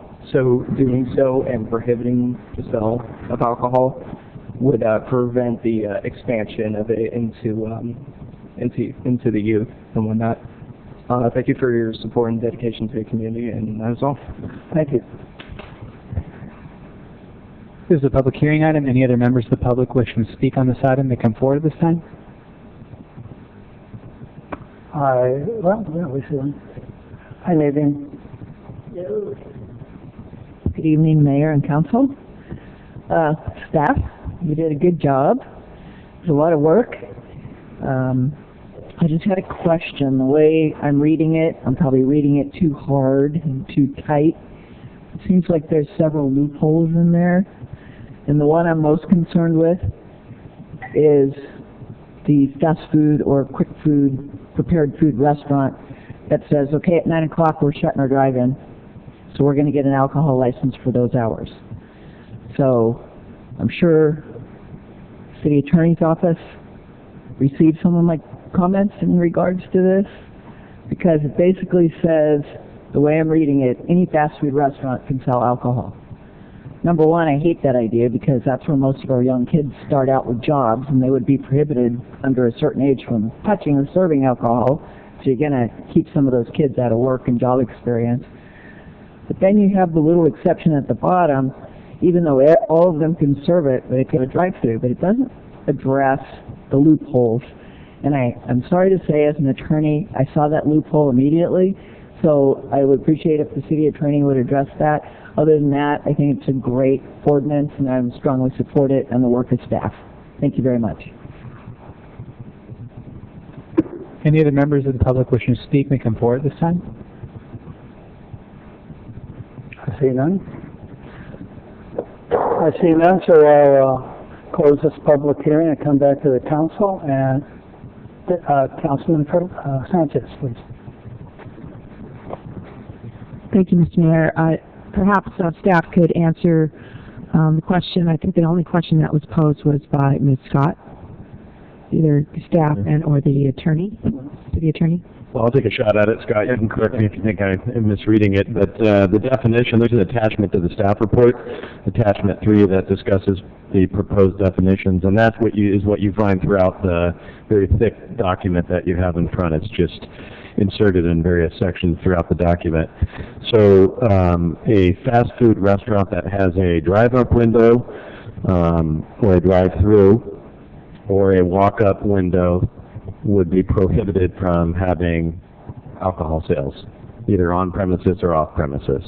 A restaurant that does not have any of those, a drive-up window or a drive-through window or a walk-up kiosk type window, would not be prohibited. Scott, do you want to comment on that? Yeah, that's correct. So, exactly what you said. If you got a drive-up window, walk-up, or drive-through, it's prohibited in general, regardless of what time you close. So, and it's just not allowed. Okay. I believe that answers your question. Yes, Ms. Scott? Yes, thank you. I think this is also a good first step. I really appreciate the kids that are here in support of this and are courageous enough to stand up and say that this is something that we need here in the city of Oceanside. I experienced firsthand the destruction of alcohol in terms of living with it and watching it, and I also worked at my first job was at Jack in the Box. I was 15 and a half years old. I don't know if they would allow kids to work if they were selling alcohol. That would take away some of the jobs for kids that are in high school and are preparing for their future in terms of going to college, going to junior college, trying to save money for their first car and or first bicycle or second or third bicycle. I really appreciate the work that staff has done, and I'm going to go ahead and move approval. I think what we're trying to do here is, I understand that there's always, you always need to balance what you do up here. What we're looking at right now is an ordinance, which means regulations, and we're here to protect the health and safety of our community, especially those that we're not always going to be there. We as adults are not always going to be there where our kids are. And I think giving our kids a chance to grow up so that they can make the best decisions for themselves is something that we owe to this community. So again, I'm going to move approval. Thank you. Is there a second? Second. Thank you. Mr. Feller, please. Thank you. I know we all agreed to have you bring this back. The first time I saw something was in the paper this morning, other than when I read the package. What the city attorney just said was all restaurants that don't have drive-up windows can apply for ABC licenses. Is that correct? That's right. All restaurants that are defined as an actual fast food or sit-down full-service restaurant can apply for a beer and wine permit. Is that right? Well, the paper this morning said they must have full kitchen services or something like that. And so that would eliminate a restaurant like the one I had, Porta Subs. When I bought that, he had alcohol for sale at that restaurant, and I let it go because I didn't particularly want to have to worry about children in the restaurant. I always had somebody that was an adult as supervisor, and I had a lot of kids working there over the years. I don't think kids are prohibited from working in any restaurant that sells alcohol as busboys, or they just can't serve alcohol. So I agreed to bring these forward. I know that there's only 3, as I'm understanding this, existing drive-thrus that within the city, and you know, I'm thankful that they're being grandfathered in. I would agree that you know, Starbucks probably doesn't need it. I'm not really thinking McDonald's or Carl's or those guys are in their right mind if they think they're going to be having that food. But after reading the paper this morning, I am opposed to not allowing, like, the existing Porta Subs down the street. I have no affiliation with it, but she wants to sell beer out of that restaurant, and she makes sandwiches. It is a restaurant. So where does she fit? Because I was reading, I didn't read every page of this binder you sent us on the rules. As far as the definitions go, the proposed definitions, they wouldn't be considered a bona fide eating establishment, a bona fide restaurant, because they have rapidly prepared food, things such as sandwiches or salads does not meet this definition. You need to have a full kitchen to be able to sell beer and wine. So unfortunately, so it wouldn't be your allowed. definition is that they don't. It's because they prepare it fast. Right, and that's consistent with the definitions running along Coast Highway now, and that's the reasons why they're not permitted to sell beer and wine, because they're not considered a full restaurant. I think that, so that hasn't changed. You know, I apologize for thinking I knew what was going on, but in this case, I don't agree with that definition, and you know, so I'm not going to support this. I think it's restaurants that I mean. So you're saying that let me figure out a restaurant that might have. There's a taco shop right on Mission Avenue, across from the I think it's a mobile station, just on the other side of the freeway. It does not have a drive-through, so that person there, which prepares food quickly and has full kitchen service, could have beer and wine. That's correct. Yes. They meet the definition for a restaurant. I think we're going overboard here, so I'm not going to support it. Sorry. Mr. Kern. Thank you.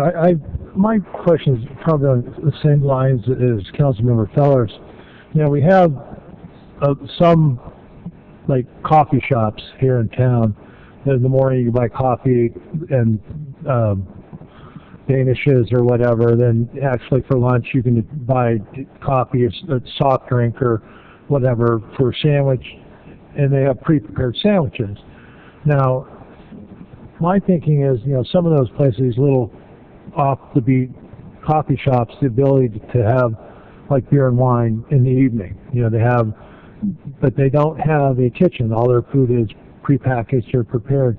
They will not be able to do that if they wanted to have like a little wine bar, or how does that work? Mr. Mayor and council members, as presently proposed, that's correct. I'd like to review the evolution of how we got here tonight. We were directed to address alcohol sales at fast food restaurants, so we didn't look into the existing definitions that distinguish a bona fide full restaurant from a non-bona fide full restaurant. So the references that the two prior references that had been raised is existing code language, and we're not proposing that. We're not proposing to change it either. It's just on the books right now. So, okay, so that rule is already in place then. Okay, so we're not changing that in any way. That's correct. Okay, so the only language you're adding is those 3 lines that the city attorney referenced, and we're changing it throughout the code. So that's why we have the 900 pages that seems like a backup material, right? Because you have to go through every little time where that occurs and change those definitions. So the idea that what we really are doing is you know, even though I'm not in favor of a lot more regulations, we're just restricting it now for any restaurant that has a drive-through, and all the existing restaurant rules stay in place. That's correct. Okay, well then I can support that. You know, so the other ones we can figure out later. Thanks. Yeah, I think I understand that. I just want to know when that was put into to being. I mean, I haven't heard people rushing to get any of these licenses until I did hear from the owner down at Portishead. So tell me when that ordinance was passed that didn't allow my restaurant out in the valley to have an ABC license. Mayor and council members, that's been in effect since 1986. That's the reason why the business on Coast Highway was prohibited to sell beer and wine based on the existing definition, so which was enacted in 1986. You kind of got me trapped here. I mean, I think we're killing ourselves with regulations, but I will support it because it's been in place since 1986, the rules that you are referring to. The ones that I'm worried about are the future of the drive-up and walk-up windows selling beer. That was the one thing that caught my eye in what you were proposing. I still want to know how come that guy was allowed to get an ABC license in the valley. Well, he bought that piece of property in 1989, so. I can look into that and get back to you. I'd have to look at the old ABC records and old business license to see how we regulated it at the time. Okay, thank you. So if there's no more comments, I'll go ahead and title the ordinance so you can vote. This is an introduction of an ordinance of the City Council of the City of Oceanside to amend Articles 2, 9, 10, 11, 15, 27, 29, 34, and 36 of the 1986 zoning ordinance. Articles 4, 11, 13, 15, 16, 31 of the 1992 Oceanside zoning ordinance, and Articles 4, 12, and 31 of the downtown zoning ordinance to clarify and further regulate the sales and consumption of alcohol at restaurants. Thank you. Vote. Did you include the resolution, LCP? Yeah, we don't need to title the resolution, but I understood that that was part of the motion, was right. to adopt the resolution for the LCP as well. Okay, thank you. Motion approved, 5-0. Thank you very much. May I get a moment? Item 25. Yes.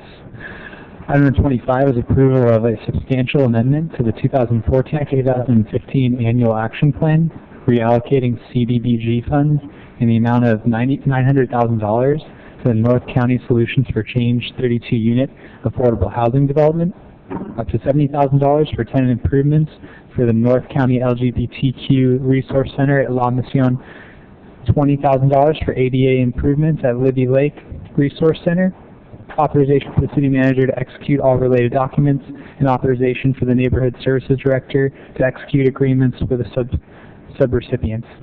Thank you very much. As the mayor, I open this public hearing and ask for disclosure from council members. And we'll start with Jack. Staff. Staff. Staff. No contact. Some public and staff.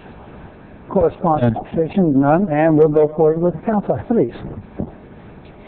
Honorable Mayor and City Council members, I'm here tonight to present a change to the 2014-2015 CDBG Action Plan that was previously approved by City Council at the May 7th, 2014 meeting. Any proposed changes to the action plan to carry out new activities or changes in allocation must follow Oceanside's Citizen Participation Plan for housing and community development dollars. The Citizen Participation Plan outlines the specific criteria for determining the potential change and the process to follow. Accordingly, the notice was published as of April 19th, 2015. The substantial amendment found with the action plan with an open public comment period that ends at the conclusion of tonight's public hearing. To date, no comments have been received by staff. 4 projects are being affected by the substantial amendment. They are: 1, affordable housing, deobligating the majority of the housing rehabilitation program allocation, leaving a balance of $150,000 for rehabilitation. That balance has grown due to the difficulties caused by the Great Recession, and obligating $900,000 to the affordable housing development. The development project will provide 32 new affordable housing units with North County Solutions for Change at the Wetzel Street site. Nonprofit development. Tenant improvements are needed at the La Mission mixed-use development. North County LGBTQ Resource Center has grown significantly and is in need of a larger space. The location at La Mission has been vacant since it was created and provides the center the necessary space at the same cost or less than they have been previously paying at their current location. Once the tenant improvements are completed, the Resource Center will move its operations out of downtown Oceanside to the valley. The final item is ADA improvements at the Libby Lake Community Center to ensure that the parking spaces, ramps, and walkways comply with current ADA guidelines. All 3 items are eligible for CDBG capital and or CDBG contingency funding and meet all appropriate CDBG national objectives and performance indicators, and specifically benefit low and moderate income persons. Thank you, and that concludes staff's presentation. Seat sidebar until you're finished. Thank you. This is a public hearing item. At this point in time, Michelle Powers may come forward.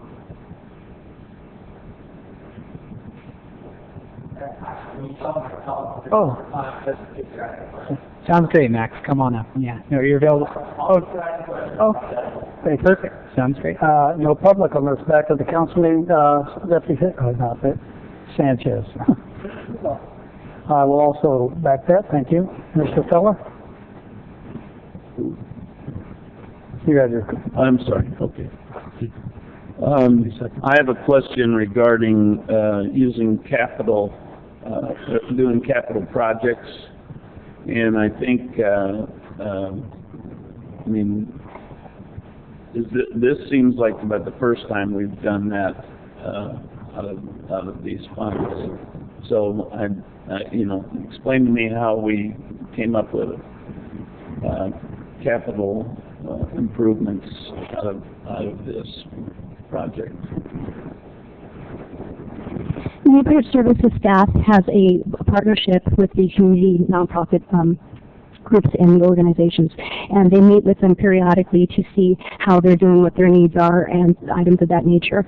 And so what we normally do is when we talk with them, if there are items of significant components that CDBG can address, we may discuss with them the possibility of looking at CDBG funds for that and taking it to council for approvals. That's been our common practice in the past. Have we used before any capital money for what we're referring to here? Thank you, Councilmember Feller. Mayor and City Council, Marjorie Pierce, Neighborhood Services Director. Cecilia is still relatively new, so I came down to answer. We have routinely used CDBG capital money for these types of improvements. We've done sewer repairs for the Boys and Girls Club. We've done an HVAC system for Family Recovery Center. We did a walk-in freezer for Interfaith Community Services. Those are a few that come right off the top of my head. Have we done tenant improvements? We've done tenant improvements with children's quality services in the past. Trying to think what other ones.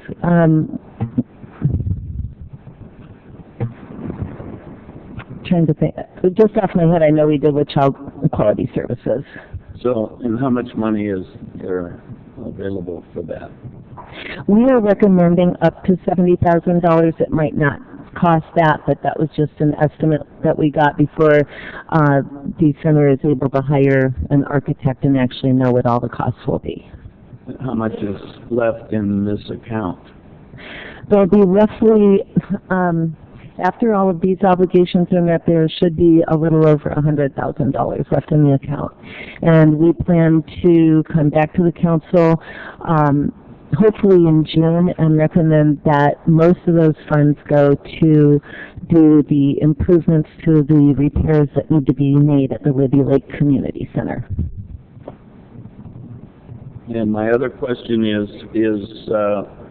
why would this be a good use in a residential area?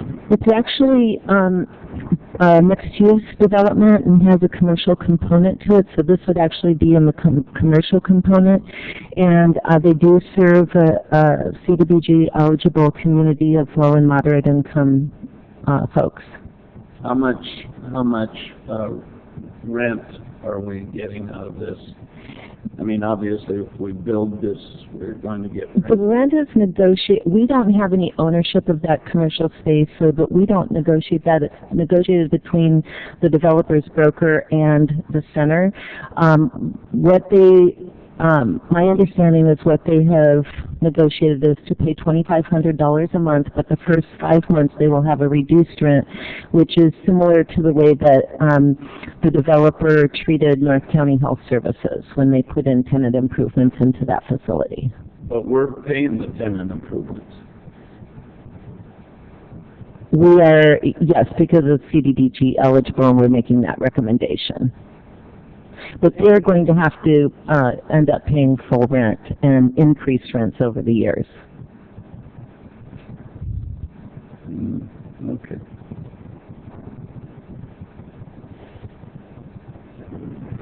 Let's wait for me to finish. Sorry, okay. I have, my screen is lit up. Anybody have one? No? Okay, thank you very much. With that, go ahead and vote.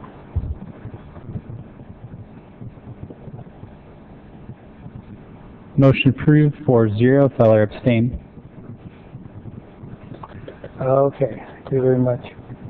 Number 26, please. Yes, item 6 is update on downtown area parking and construction activities.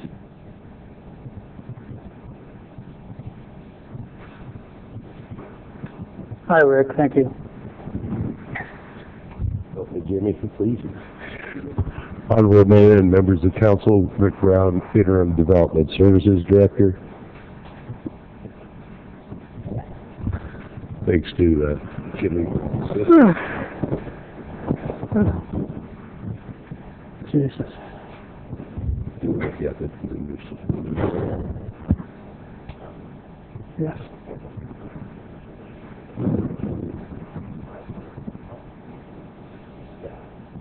There we go.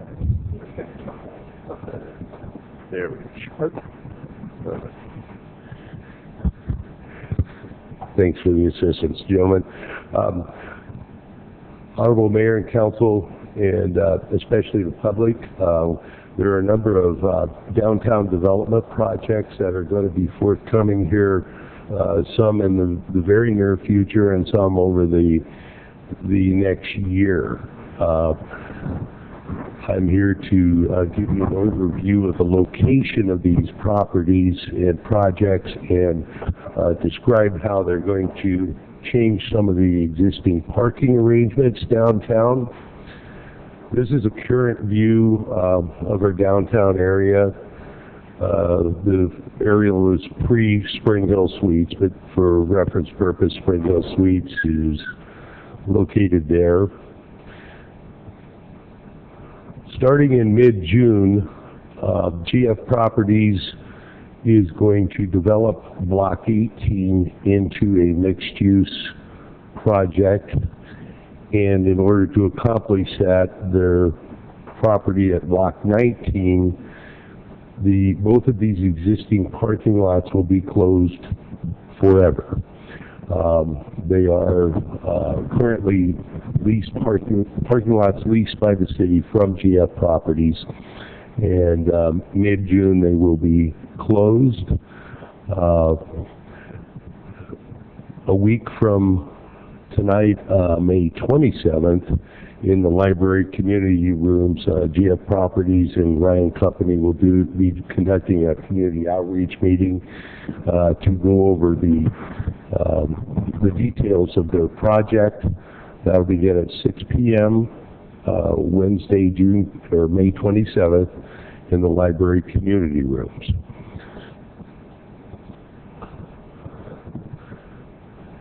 There are a number of existing free public parking lots.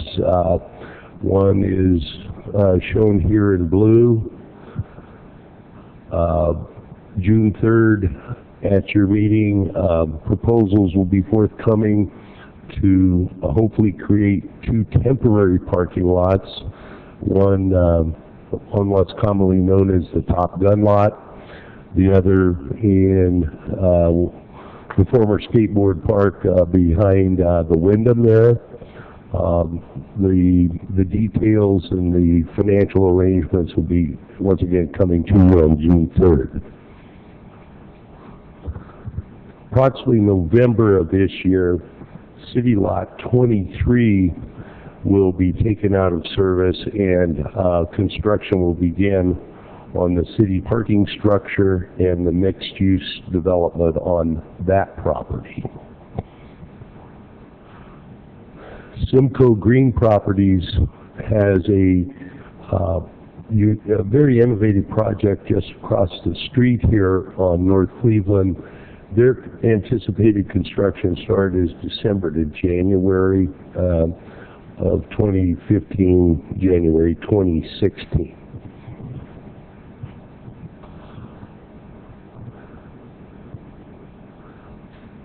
Highlighted in blue is for the benefit of the public and information to the council, showing where the available parking exists in our downtown area. Informal weekend drive-bys have indicated a lot of the parking, especially at the Transit City Center structure, is currently underutilized. So therefore there is parking available. It's just hopefully the public becoming aware of where the additional parking is. And I'm hopeful this effort will provide some additional information. This is our new Spring Hill Suites, which was completed a little over a year ago. And these current projects are part of the overall development and revitalization effort of our downtown area.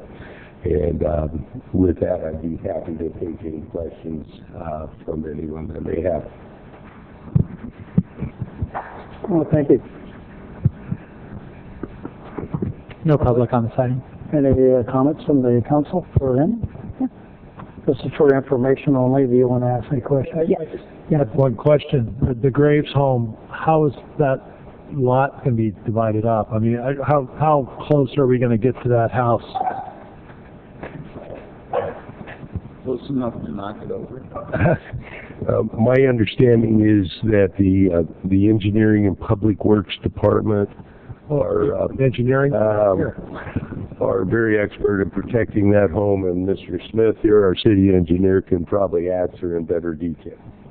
I mean, well, are they going to take half that lot and the part that's fenced in, just leave it fenced in, or are they going to move the fence that's above, to the east of that and move it closer to the house? Honorable Mayor, council members, in general, we're going to be pushing the fence closer to that corner of the lot. And the fence will be protecting the house, And then on the side of the house, between the fence and the house, will be tentatively scheduled a stormwater infiltration basin. So it'll have a little buffer between the house and the fence with the stormwater infiltration. Okay. All right. Can I just jump in real quick on that issue? As the council is aware, we have an approved development agreement with the developer of that site, and though we are in litigation, we're trying to get a trial date as quickly as possible to get that case cleared. And I'm confident we will. But we will be needing to work with the developer on an agreement and I have drafted an agreement. We're awaiting his approval of it or any proposed modifications. So I think we're confident that will get done, but we do need to finalize an agreement with the developer on that Top Gun site. Does this lawsuit interfere with us making that a parking lot? No. Oh, okay. All right. Thank you. Mr. Feller. The lawsuit doesn't interfere at this time, but I don't want to give Jeremy even an inkling of an excuse to push it back because of... No, and he's not asked for one, but because we have approved a development agreement on the site, and technically we're supposed to be opening escrow, we can't be modifying the site unilaterally, but I expect we'll have an agreement very quickly. On your drawing as well, there was one that said there's proposed parking in this lot, but isn't the lot across from Wyndham new proposed too?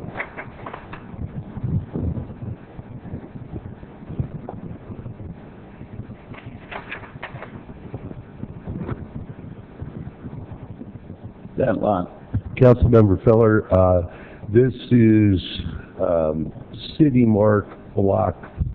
Right, but it's a proposed parking lot. Right. This is proposed to be a temporary lot that is coming to you on June 3rd with the details of the construction of the temporary lot there behind the Wyndham. That lot is owned by GF Properties. Right, I'm familiar with it. My question is, why is one marked proposed and the other is not? I believe the labeling was just inadvertently left off. Okay, that was my point. I wanted to make sure there wasn't something permanent in the statement there, so that's all I have. Understood, sir. Thank you. Sanchez. Thank you, Mr. Mayor. We've known for some time that we were going to lose these 5 blocks down to 4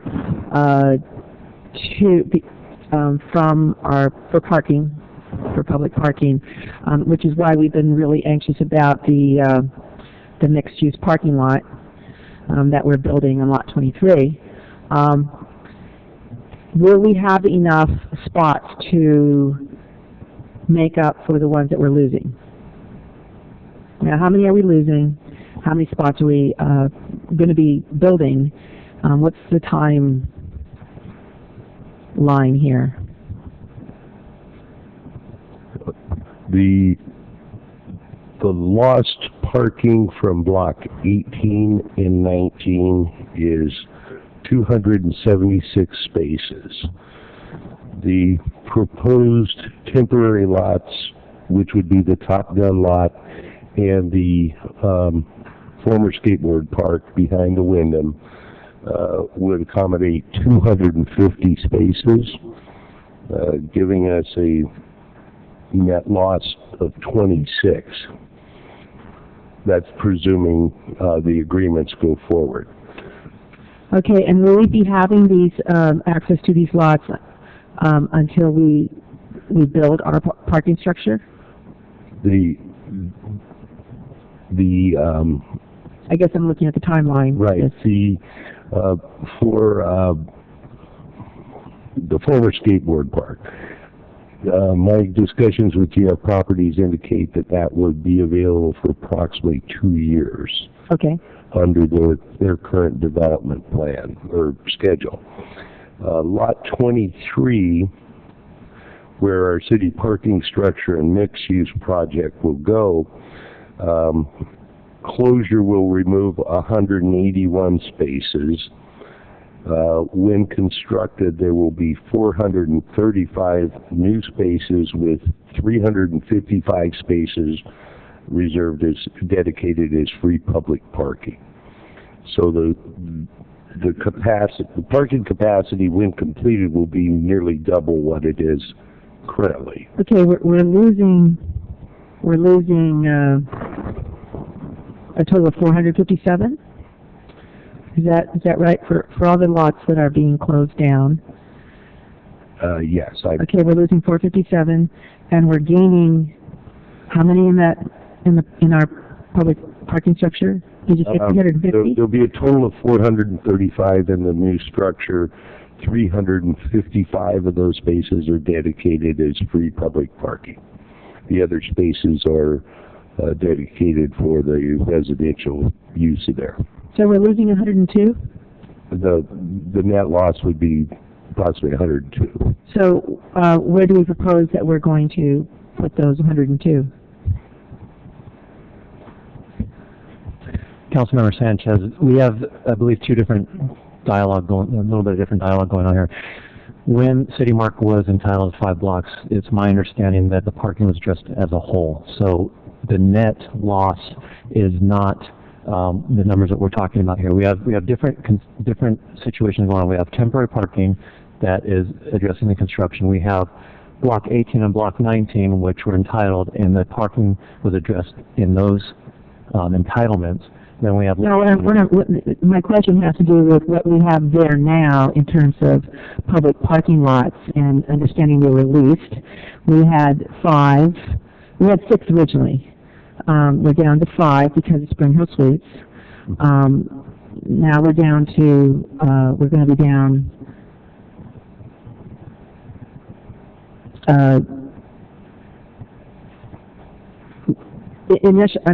overall we're going to be down 5 blocks, right?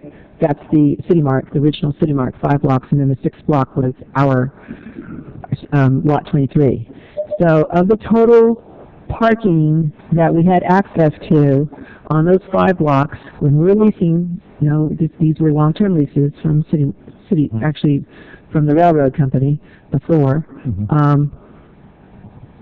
How many are we losing? How many are we gaining? And is there a net loss?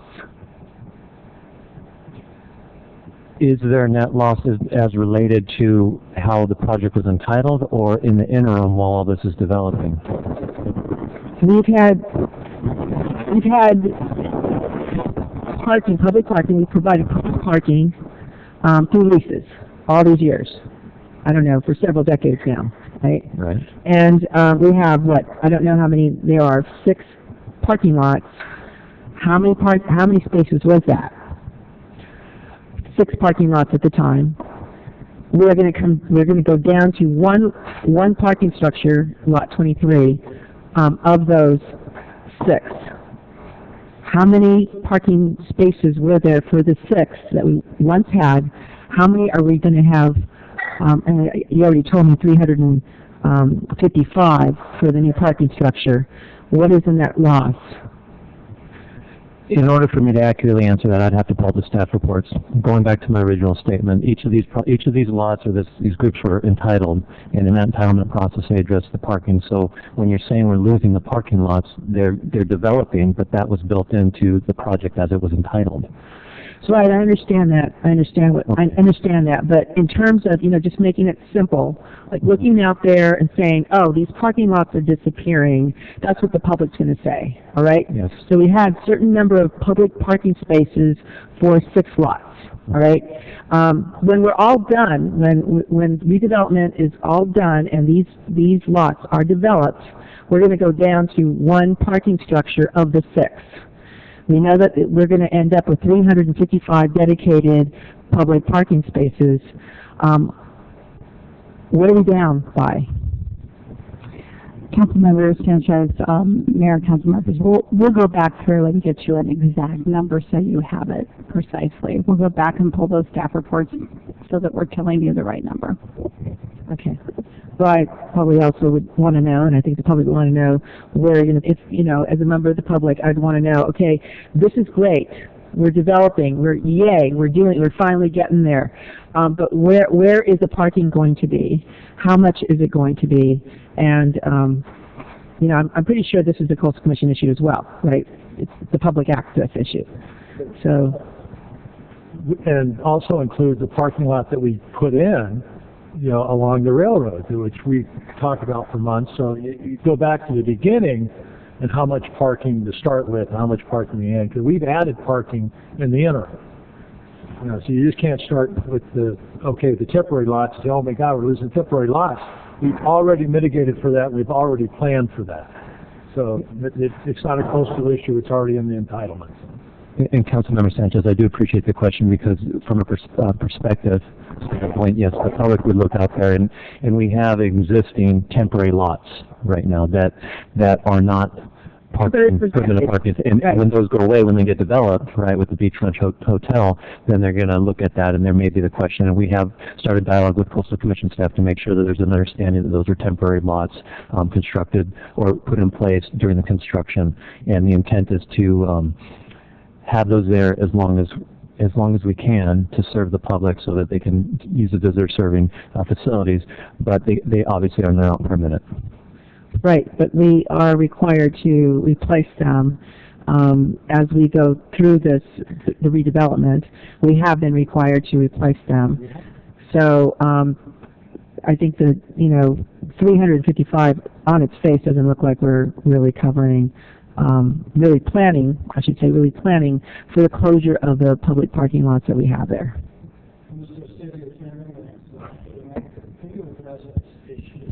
Yes, if I could please, Honorable Mayor, Councilmember Sanchez, we will put those numbers together in a format that's very clear and easy and provide it to you in the next few days. Hopefully it'll address all your questions. Thank you.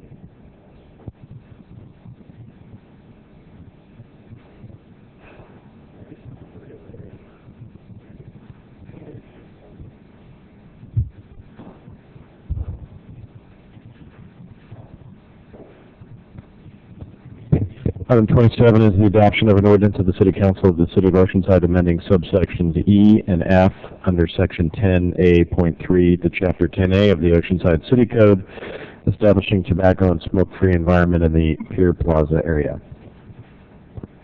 No public on this item. Move adoption. Second.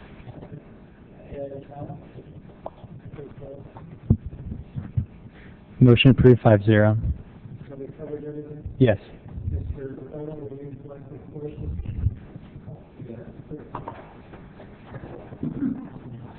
We're going to close this council meeting in honor of Oscar Culp, great citizen of Oceanside.